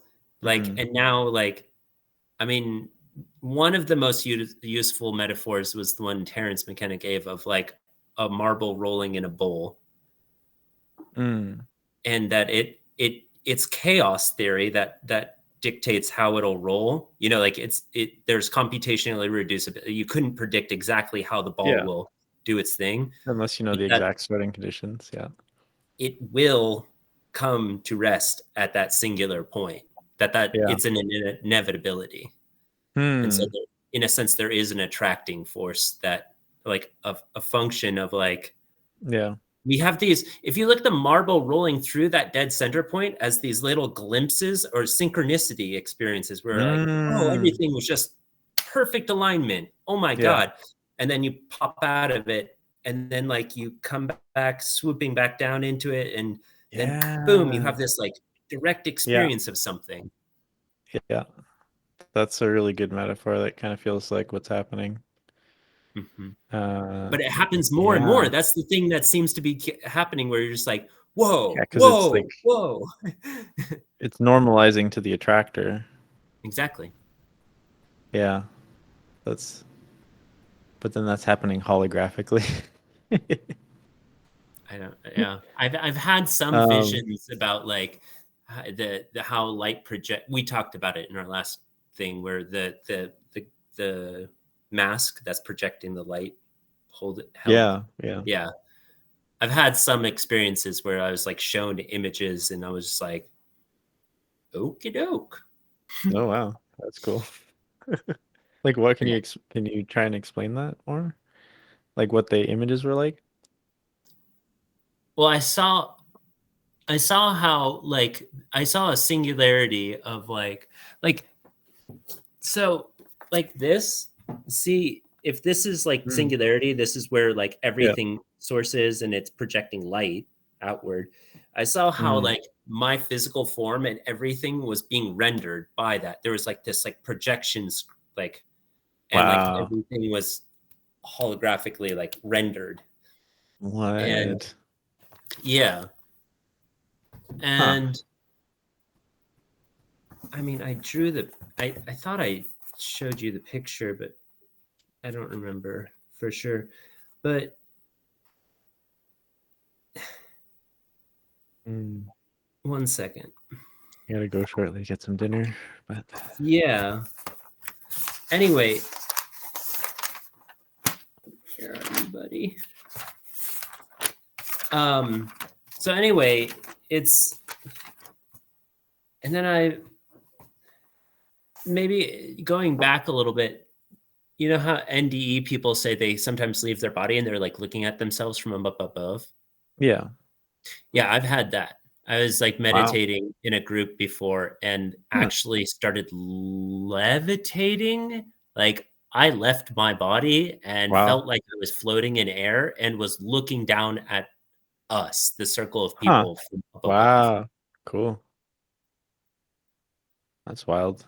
Astral projection has been interesting to me for a while. Yeah. I Yeah. mean, and then there was the time when I saw my mom get in her car accident. So like Mm. totally know that's a thing. Wow. Yeah. Yeah. Clair prescience. Well, I mean, it was happening. Yeah, there's the picture. It's like that. Kinda can see. Okay. So it's the point of light and it's like branching out. Yeah, it's similar to an eyeball, but that's exactly as it came out. Huh. Wow, that's very cool. Yeah. Wow. Then I went up to the mirror and looked in my fucking eyeball for a hot second and was like, God damn. Yeah, that makes sense. That's interesting. Yep. I feel like there's something with like sensors, like eyes are sensors, some sort of like I know there's like scientists hate like quantum spirituality, but there's like I mean, I've heard from an actual quantum physicist that the quantum observer effect is everybody kind of is like what they're like everybody's mistaken. They think it's like, oh, if you look at it, it like is what the observer effect is, like if a person looks at it or something, but it's actually any system that amplifies quantum decoherence, um, where it has like a very fine sensor and that causes some sort of like quantum entanglement to collapse, and it amplifies that collapse signal to bigger and bigger to the point where it's detectable in like the macro scale world.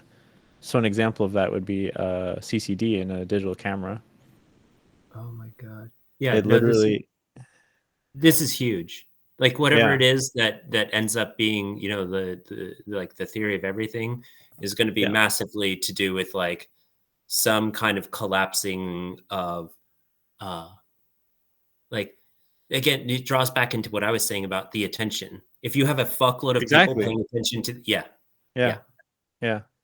So that there's like weirdly like points to some sort of like quantum processes that happen in brains or something, like some type of attention thing. But yeah, so you know, so the physicists explain this, and it's like yeah, like a CCD and like a camera or like a really fine like measurement device to measure like electric charge or something. And I'm like, well, but don't eyes do that when they sense photons? Hmm. And they couldn't explain it.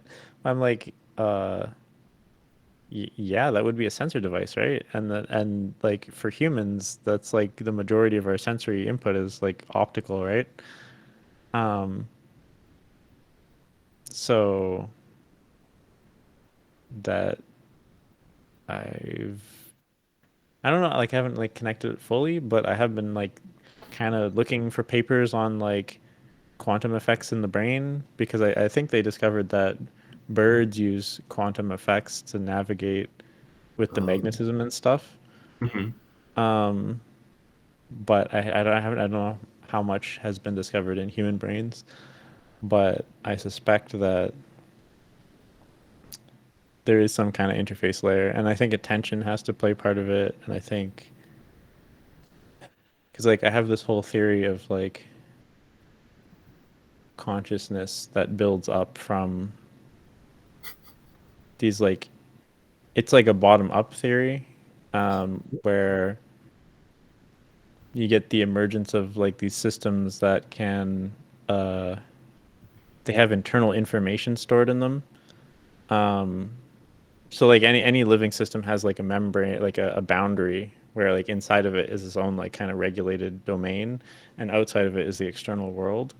Hmm. And inside of it, if you get one of these systems that has memory, well, it can start storing information about the outside world inside of it, which would be like memory in a brain. Um, and then it can have processes that use that information to make decisions about what to do and sort of like this meta process. And Okay. that would be agency. Check. Uh, I I have to. We have to play this video because Okay. Sure. it's not too long. But here, Mhm. I mean, I um share screen. Quantum Coherence by Gavin. Cool. Okay. Because it's just too relevant. All right. Okay, so just watching a short video on Closer to Truth with Michio Kaku, and he's talking about quantum coherence. So I immediately see a relationship between that and maintaining a train of thought. And there's an ongoing theme that I see where whatever reality is begins at zero, and it's a creation process, and then moves steadily towards out of liminality and out of and into some kind of solidity, a final state, and or um, this is where terms like the singularity and omega point or the eschaton come in, and that's when all experiences, like all possible configurations that have been conceived, like are conceivable given the parameters of this reality, have been had, and I'm finding it additionally like remarkable that a quantum computer operates at absolute zero. So if it's functioning at the base of what is the what generated this reality, absolute zero, like zero motion, uh, and then works like configures all of its calculations from there, there's something remarkable about that. And like the idea of how you have to remain focused on a thought, like you have to like maintain a train of thought, and how that can be relatively fickle sometimes. It can be for no reason at all. It's just like you kind of get out of the trajectory, like the momentum of a thought. and then like a quantum computer has like this super fine. It has to be in this like no noise state. So, like relating this to truth, when you have like noise around you, it distracts you from some kind of process, right? So if you're in this like crowded room, like having this coherent thought and trajectory, you have to like cut out noise, right? And with like a quantum computer, if you even like if it has any disruption, it kind of like runs off the tracks essentially.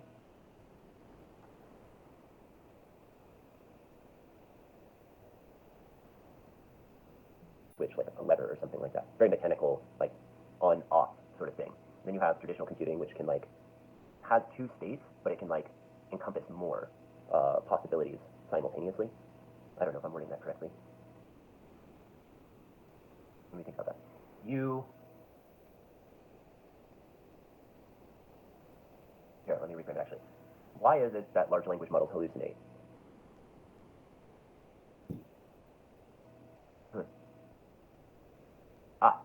Because it's not trained on absolute truth. It is trained on a bunch of relative truths. So if it was given, again, drawing it back to noise versus signal, or like, even the paper of like attention is all you need.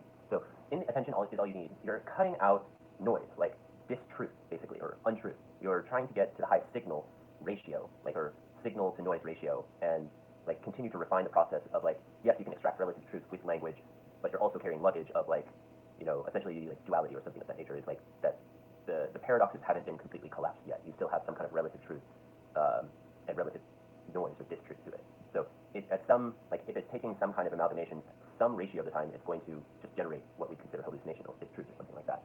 But what I find remarkable about a quantum computer is that if it's running from absolute zero, from like the origin of all creation or something like that, then it can only operate from truth. And if it's unperturbed, then it can maintain that train of thought. It can run straight up into like from unmitigated from truth to like from 0 to 1 essentially. So if we're talking about like a theory of everything or like the final configuration of the universe, like some kind of process is going, like a quantum computer can actually do the entire configuration from 0 to 1 is what seems to be the case. Okay.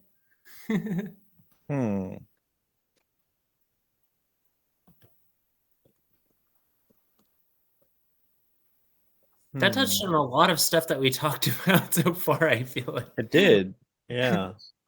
That's interesting. Huh. I feel like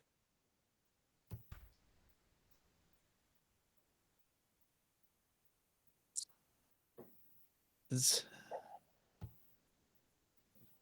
so like science so like I don't know how to express this, so like kind of maybe be patient, but like scientifically that the reasons for why the things that happened that you were explaining were not like scientifically coherent. But I feel like there was some sort of like truth download that you had that you were trying to like structure into language to like present with some sort of like analogy, and I feel like that if I turn my left brain off and try and like uh, connect it like logically, the message seems correct to me in that there's like it starts from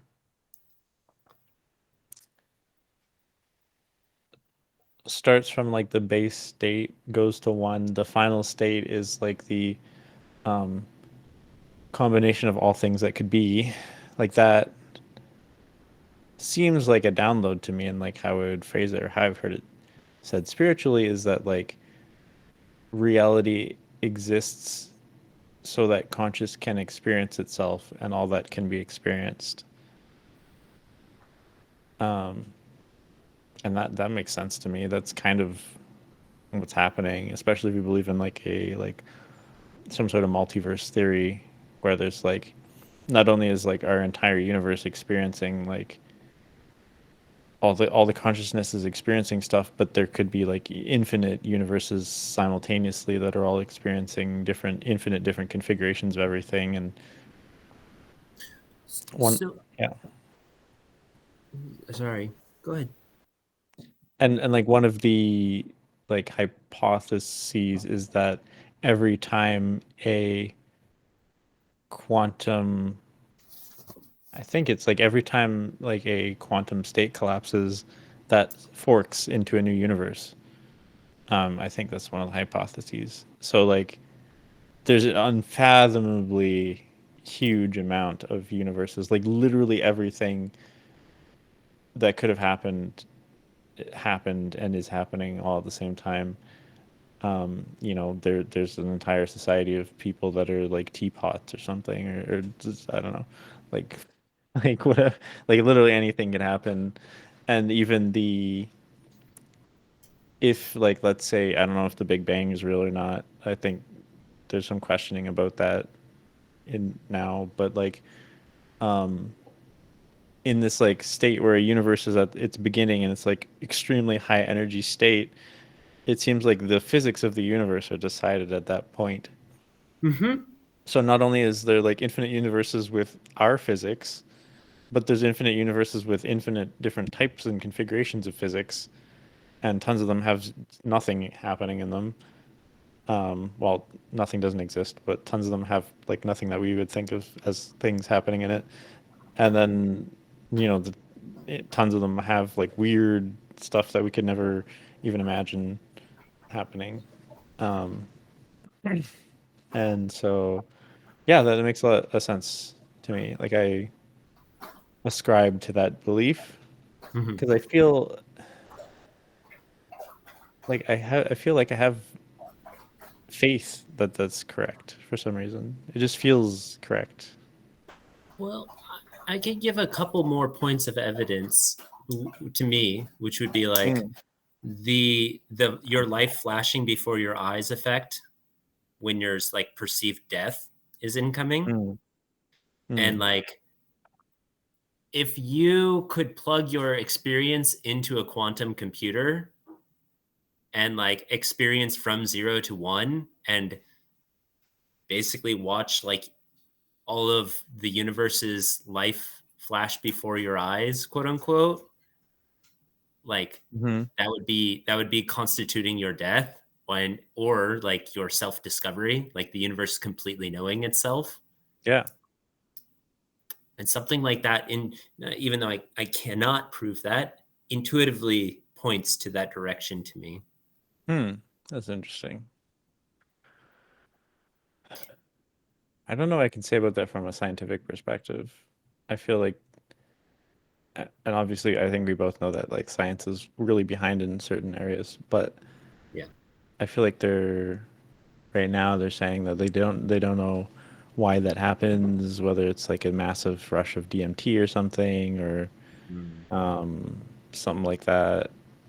It could be something else. I mean, I do believe that there are metaphysical and supernatural phenomenon that exist that science just hasn't explained yet, and they are Yeah. explainable by science, but or some other way of knowing things, because like science is kind of narrow. It doesn't really, it's not very good at learning about internal experiences. Um, but if you combine like let's say the Eastern method of learning about internal experiences with science, like whatever kind of Yeah, whatever that method is. those combined arise, can know about whatever spirituality or supernatural stuff or like supernatural technology, spiritual technology, all that kind of stuff. Um, think can exist or does exist. We just need to learn about it. Um, so I definitely leave the possibility for that kind of stuff to happen.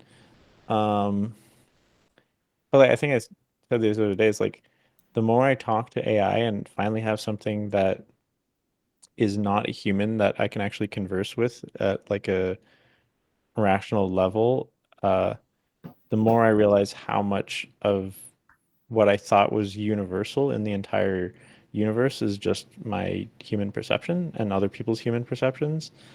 Um, and it's not necessarily that way. Like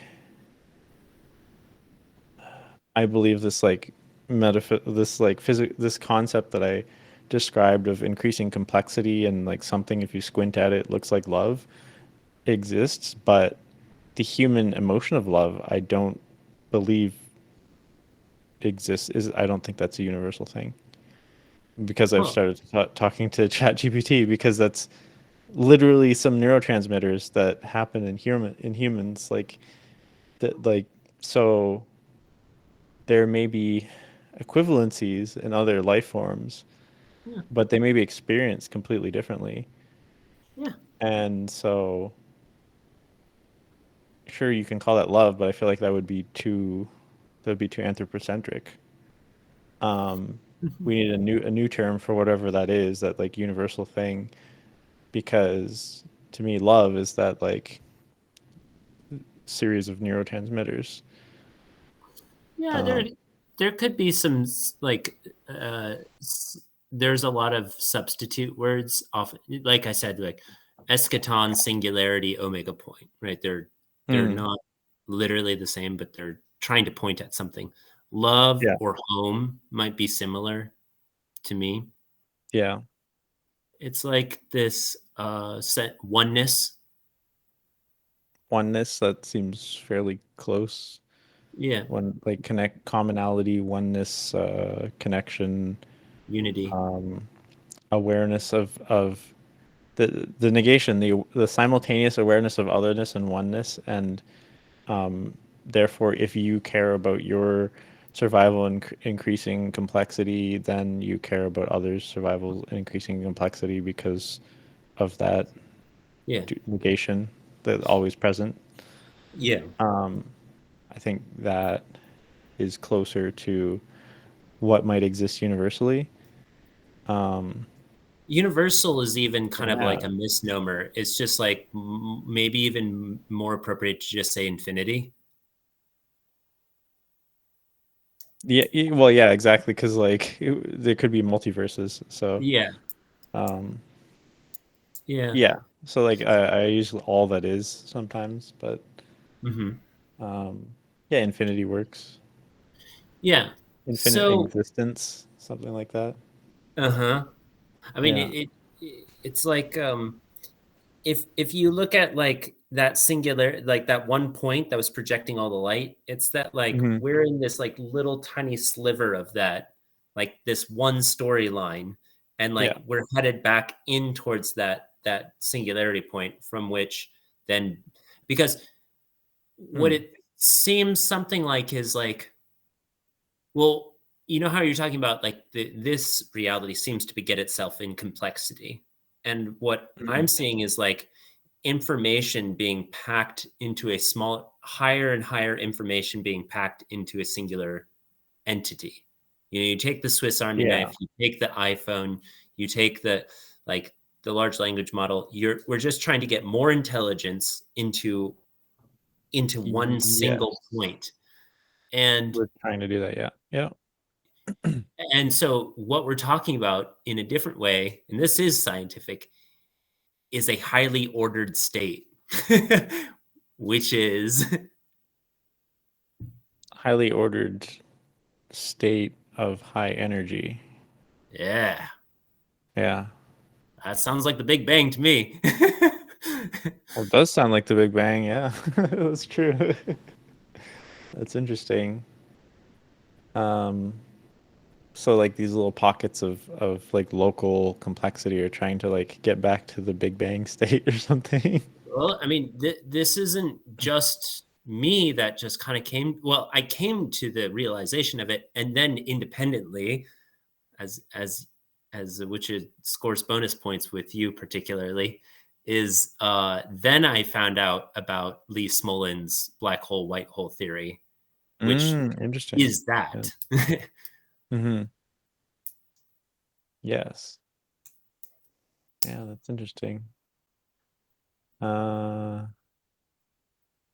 yeah, it's weird. There's like our humanness.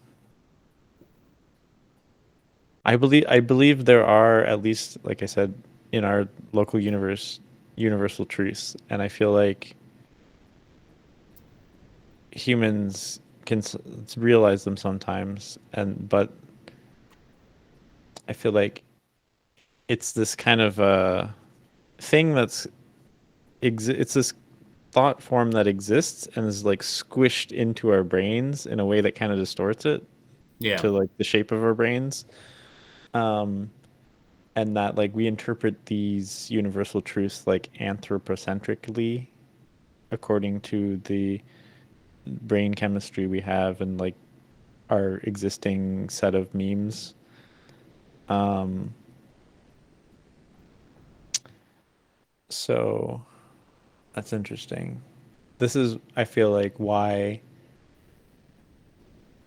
simultaneous discovery it happens so much is because these humans, like in aggregate, are simultaneously realizing truths, a universal truth, and then like projecting them through their, humanness, which makes everything kind of similar, and then also their particular knowledge and everything, which kind of distorts it into their own little flavor of things, which is why we have, I screen shared um, that image the other day. Let me see if I can find it again of like 500 different frameworks that are all exactly the same that nobody realized are the same for some reason. Um, Let me see if I can find it here. Right. Right. And so this to me is like highly indicative. The question is mathematics discovered or created? Yeah. Um, Mostly discovered and then partly created because of our human condition, Yeah. and then partly Right. created because of the memes that travel around the mathematics community, is what I would say. Here we Yeah. go. It's this is why I find this is why I find Mandelbrot to be like so effing fascinating, is that like Yeah. it's just this like clear cut case where like the number 0 and 1 have this super high relevance of like how like if they're just representative, they're just Hmm. useful, then like Mandelbrot is like highlighting just how incredibly useful they are in that Yeah. they yeah. Here's a human centric thing, I think. Zero doesn't exist in the universe. Like nothingness doesn't exist. Because for nothingness to exist, that would make it part of everything, of all that is, and therefore it wouldn't be nothing. Have you heard Pete Holmes's new stand-up comedy? Do you know who that No, is? no. Oh, yeah, you should just check. He's just like he, he has a whole bit about like atheists and how they think nothing is exists, and Mm. it's pretty great. But Robert Lawrence, do you watch Closer to Truth? Nope. I'm sorry. Okay. Degrees I of nothing. don't really watch much media, really. I try to like catch up on podcasts when I can. That's about it. Well, he does he runs Closer to, like, it is a podcast Oh, basically, okay. but I see. he's done like anyway, he has 9 levels of nothing. He Hmm. like outlines like that Cool. there's like platonic level nothing versus like even the concept of nothing couldn't possibly or will ever possibly exist. Yeah. um, but Something yeah. that catalyzed my metaphysical awareness was reading the was it the Kybalion? Oh, the Kabbalah? Kybalion. I think that's what it is. Let me check. By this, yes, yeah. It's a book from 1908 that these anonymous people called the Three Initiates wrote. That's supposed to convey the teachings of Hermes Trismegistus. Uh, So it has to do with Hermeticism. But the seven principles of the Kybalion are very, um, very relevant for studying metaphysics. One of them is like the way it explains it is like basically what I'm quoting is that like nothingness doesn't exist because like all that is all that is. So nothing can be outside of it. But there's seven principles that are really interesting. And if you want to trace the historical like path dependency of these concepts, like this is from 1908, so many people have been like inspired by echoes of these concepts, and also like Hermeticism is from like 2000 BC or something. So, but principles. do you remember I said that I had some images come to me and I showed Yeah. you like the light? There was another one where I came up to Buddha. Like I saw Hmm. Buddha like floating in the void, and there was like Okay. it was like kind of like making the juggling motion, and there was like all these like raindrop looking things that were kind of like Mm. floating around it, and they were all universe bubbles. We're just like kind of like revolving around Buddha. Huh. And so What? yeah, it was fucking bonkers, dude. I did not believe that one. Wow, that's pretty wild. But like Holy. it's interesting that like the space in between is nothing, and there can be like a completely enclosed reality that can never like experience the nothingness outside of it, and that there's like I don't yeah, it's not even coherent because now I'm thinking about it, whatever it is that encompasses what Buddha was in right there encompasses that is like the umbrella for all of that experience there too. Hmm. Yeah, that's like that's something that Buddha is in, which is something, No, I don't know. which is Like, weird. yeah, But mind break, here, mind breaks. let me share this. Dude, So every time I this is see the tiny. screen cascading like that, I think that the universe might be ending right there. I kid you not. Wow. It feels that way, dude. Like I've been down these tunnels of experience where I'm like, and like the light is getting brighter at the end of it, and I'm like, oh fuck, here Huh. it comes, and then I just see that like green cascade. And I'm like, oh no, here it comes. Oh my god. That must be trippy. Yeah. Anyway, what is this though? Seven This hermetic. is the seven hermetic principles. So this is from 1908, mind you, which is a derivative of something from thousands of years ago, Yeah. and is freakishly close to what science is actually discovering today. Mm-hmm. Mm-hmm. Um, so like mentality, all is mind, the universe is mental. It's interesting. Um, correspondence, as above, so below as above. For me, this is the complexity theory principle of um, hierarchical levels, uh, Ah, where yeah. there's like layers of complexity. And the whole thing about complexity science is we're discovering that every one of these layers has common properties. Um, vibration, which is, I mean, physics is Yeah. discovered. This is before physics got really anywhere. They already had these like principles from like it's wild. Um, nothing rests, everything moves, everything vibrates. which is What's the true at many levels. when did the I Ching come out? Uh, Looking it up. I don't know. I want to say like I don't know. 5,000 years ago? Not that long ago. No, 1,000 to 750 BC. 9th century BC. So 2,900 years ago. Yeah. Dude, Yeah. that figured out time right then. Yeah, pretty much, right? Yeah.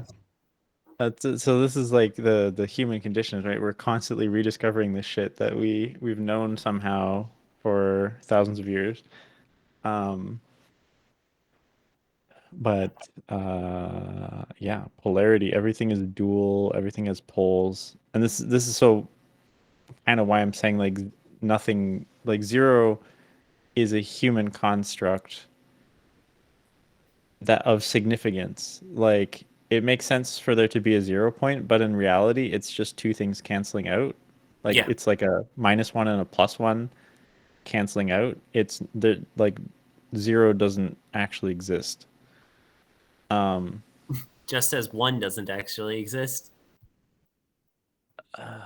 I think one does exist because one could be literally everything that is, which Is would nothing. be one. But it isn't. Why is it nothing? Like it isn't nothing. Because It's as above, so everything. below, whatever it is, if it's one over like yeah. It the opposite exists. So like the opposite of everything exists, So that but means not that nothing. when they're in oneness, there's nothing there. Perhaps. That's Perhaps. I mean, from our because human they cancel each perspective, other out. but they both exist still. They both still exist.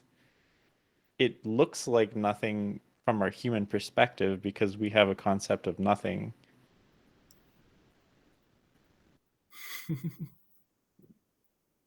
So in a way, it exists, but it's composed of opposite polarity things. I'm open to it. I'm not saying I know. I don't know. I I'm just speculating too, I but I do have the intuition that there is nothing as well. Um, Hmm. like I've experienced complete absolute void before, and like So awareness existed in that space. yeah, so that was nothing. You were aware of experiencing it, so you were existing.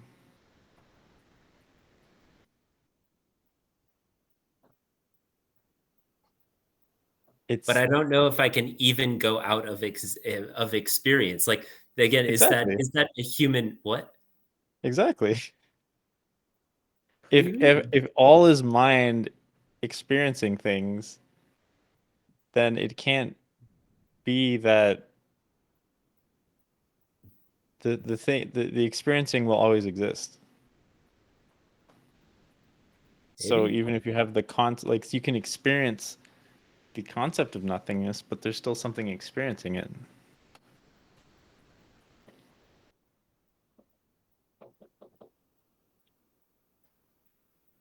I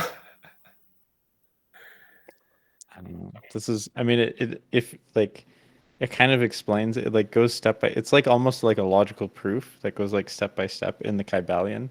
Hmm. And it seems consistent for me. I remember when I was like 23, I tried to write out all of the like the logical statements and try and find like logical inconsistencies. And I got like 16 like steps deep before I found any. And so like it seems like the if you ascribe to like the fundamental principles, then like it kind of logically fits together. I don't know how to describe it. Um, Um, well, I mean, this will sound as slightly as an appeal to an authority. Um, hmm, Peter does say in a number of those interviews with Leo, he says, like, Leo asks, like, what are you? I think is the question. Mm. And he kind of boils it. He says some stuff and then he says, but if you're asking, like, what is here? Nothing, nothing at all.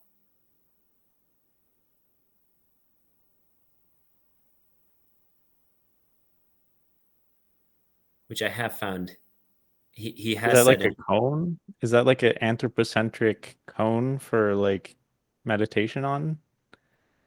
Like what is, as in like literally, like what is the word here? Like what does the meaning of the word here represent? And here represents nothing because everything is all everything at the same time. So there is no here. yeah, he emphasizes a number of words. Interview Peter. Um, Hmm. It was interesting. It's he, definitely worth pondering. yeah. Um, the substance of enlightenment. What is a cup? Real not knowing. Transformation. Relative versus absolute. Huh. I don't see it. What is mission? Truth and mortality. Huh. Um, I think it might be the question of what is a cup. Mm. See, that is Oh no. definitely Number 3 of 29. What are you, Ralston? That's the Ralston. one. Oh, one sec. So I was kind of mindful. You said you have. Yeah, I did like an hour ago. Yeah. Yeah. Yeah. I do have to go get some food shortly. Okay. Yeah. I mean, we have a gazillion. Mhm. We have infinity to go. So no worries. True. True. I'm sure we'll have another one of these soon. Word, dude. Hmm. Thank you. No, this is great. I really enjoyed it. Um, oh, I do want to hear about your like your vision, which I don't know if like you like completely outlined of like singularity or something. That'd be cool. Yeah. Um, but I don't know how long it would be, so maybe next time. Uh, I think I can do it pretty quickly. It has to Sure. do with like that metal thing that I was talking about, the bouncing back and forth. You can't distinguish if it's, you know, metaphysical or physical, or I'm in this body or I'm not in this body. Like Hmm. the With like paradox. technology? Um, yeah, I mean, our experience. I imagine brain computer interfaces have to be a part of it, where we have just start ramping up our CPU, experiences per Hmm. second, EPS instead of ESP. Hmm. um, Hmm. um, yeah, like I know, like with that thing where I had the Oh, I think I get it. So like you're talking about like time dilation through the simulation. or something. Initially it might be a train, like I said, training wheels, where you just like the mind starts to learn how to optimize itself, and you again, Hmm. like meditation, like moves most of your like brain function from like the amygdala into the prefrontal cortex. Hmm. And if we can, like, if there's, I don't know if Ray Kurzweil's thing of the synthetic neocortex or the noosphere or whatever is a thing, Hmm. and we just, we develop the capacity through BCI to like begin to tap into whatever ESP is, where I just like can read your thoughts and I don't even Hmm. need to wear fucking BCI. Like, Hmm. uh, I'm super duper open to that being a very realistic possibility. That doesn't seem far fetched to me at all. Um, there's just there's so many intuitive things that could happen through just one, studying the function of the brain, and then Hmm. two, like the feedback loop of optimizing that and reformatting it and um, Yeah. whatnot. Yeah, I definitely I think something like that kind of can map into my kind of vision for the singularity as well. So, yeah, that makes sense. I think humans will decide to extend their brains, and whether there's like whether we discover a new physics of spiritual technology or something, or we just have like this massive like internet networked brain of all people connected instantaneously, and we have like some sort of time dilation, and through that we can attain some sort of like new states of consciousness. Yeah, I think either of those or both of those could happen for sure. Yeah. Yeah. And I'll do a very sociolog or anthropomorphic kind of thing, which I Mm. think is definitely.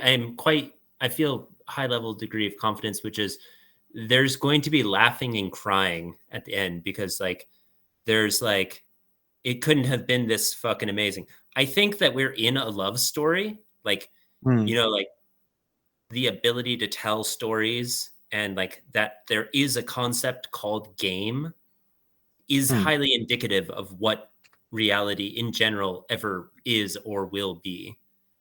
Is that Yeah. these are key aspects or attributes of it. Is that Yeah. there's the kind of back and forth, the struggle of it, and like not being sure whether it's you have to suffer the joy, you have to experience the pain in order to know you have to experience the low to know the high sort of stuff. And Yeah. so that when it becomes like so fucking confusing and high energy level, Mm. it's like you're I've experienced it specifically with psilocybin where I'm like Hmm. can laugh and cry just like seamlessly between the two, and they're totally authentic experiences, like just seamlessly transitioning between the two. Yeah. I feel like I've had a couple experiences like that. I think I can understand. Seems to be happening more often.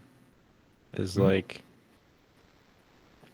this weird emotion of like both things happening. It's like, and there's this like certain amount of okayness in it, Mhm. um, but it's like both like weirdly. I don't even know how to like. There's no word to describe it. Like tragic. I don't know, like tragic, but Yes. also like Yes. super beautiful, Yeah, and exactly. at the same time, uh, and like leads to like a deep sense of okayness or something. You nailed it. That's exactly how I would put it too. It's all Hmm. good. It's all here. It's all now. Yeah, yeah, definitely.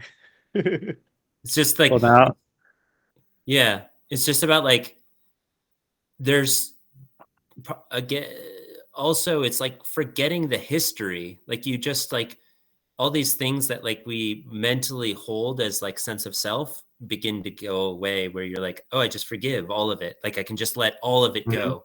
And like yeah, a lot of people hear that and they're like, oh yeah, I could let it all go. And I'm like, no, I mean like you totally like self annihilate, like you forget hmm, everything that constitutes you. Like that's what yeah, singularity is. Like full on self annihilation, what's it called? mm, Negation. yeah. I mean, that's the type, I think. But yeah, I think you can do that in like uh, certain levels too. Like because we have this like linear perspective of time, we think that we're historically path dependent on our previous self, but Oh. we're always changing in the present, and we're never the same person or ensemble of parts. Um, so we can just like alter, our past, or like Mhm. alter our memories in order to experience what we want I I in the don't now. Uh, I don't put high. I think that I talked over this with Brett, which is I don't think that whatever God is can deny its own will. Essentially, like mm, that, there has to be coherence in the story. That I can't just like be a goat now. Like there'd be nothing could happen that would like cohere to that being the reality. Like trajectory does matter kind of thing, and it has to like maintain the ordered state or something like that. Maybe. I think it has to do with, I feel like it has to do with probabilities. Sure. I feel like you could be a goat, but it would be infinitesimally small probability, especially to jump, because we're like stuck in this particular locality. We're stuck in like a sequence of time and physicality, Yeah. space time. We're like, to jump from one state to the other would be highly, highly improbable. Yeah. To get to one state to the other over time would be more probable, but still improbable because we're not goats. Whatever And happens yeah, has to be coherent. There has to be something that like, because everything is relational, like whatever grounds, like this experience can't be violated. Like everything that surrounds me constitutes that I am like this physical body. And so if I become goat right now, suddenly like everything else is like has like been violated or something like that. I'm still working on this. I'm not I think certain. that's true. I think that's true, but to get around that, if you change your perspective to we are the consciousness projecting into the physicality, the consciousness can jump to a new universe while Yeah. the human Gavin remains in this universe and the consciousness goes to the goat universe, which doesn't violate this continuity because in the goat universe, the goat was always a goat. In this universe, the Gavin was always the human Gavin, and the consciousness is the thing. Like back to the picture, like the consciousness shifts to a new frame in a new universe. So if you take the infinitely dense point and it's projecting this experience, I'm saying in order to come back into that and then go into another experience, you have to completely self-annihilate. Like at central point is absolute But you annihilation. you were always in all the places all at once. It's The not conscious coherent. I don't know It's if it's not a coherent. travel. I feel like the image, it's not like a time-based like outward branching. It's like simultaneously all like that's all consciousness, and you're all in all the places all at once, Mm-hmm. and you don't need to like move around. You're just there. The best I can explain in my experience. But it's interesting. It's interesting to think. Um, hmm We'll Very see, cool. dude. Yeah, we'll see. Sounds good. All right, I So, gotta get some food. I will see you later. Have a good night. cool. Night night. Thank you, All right. Ben. Yeah. Thanks, Kevin. Peace. See you.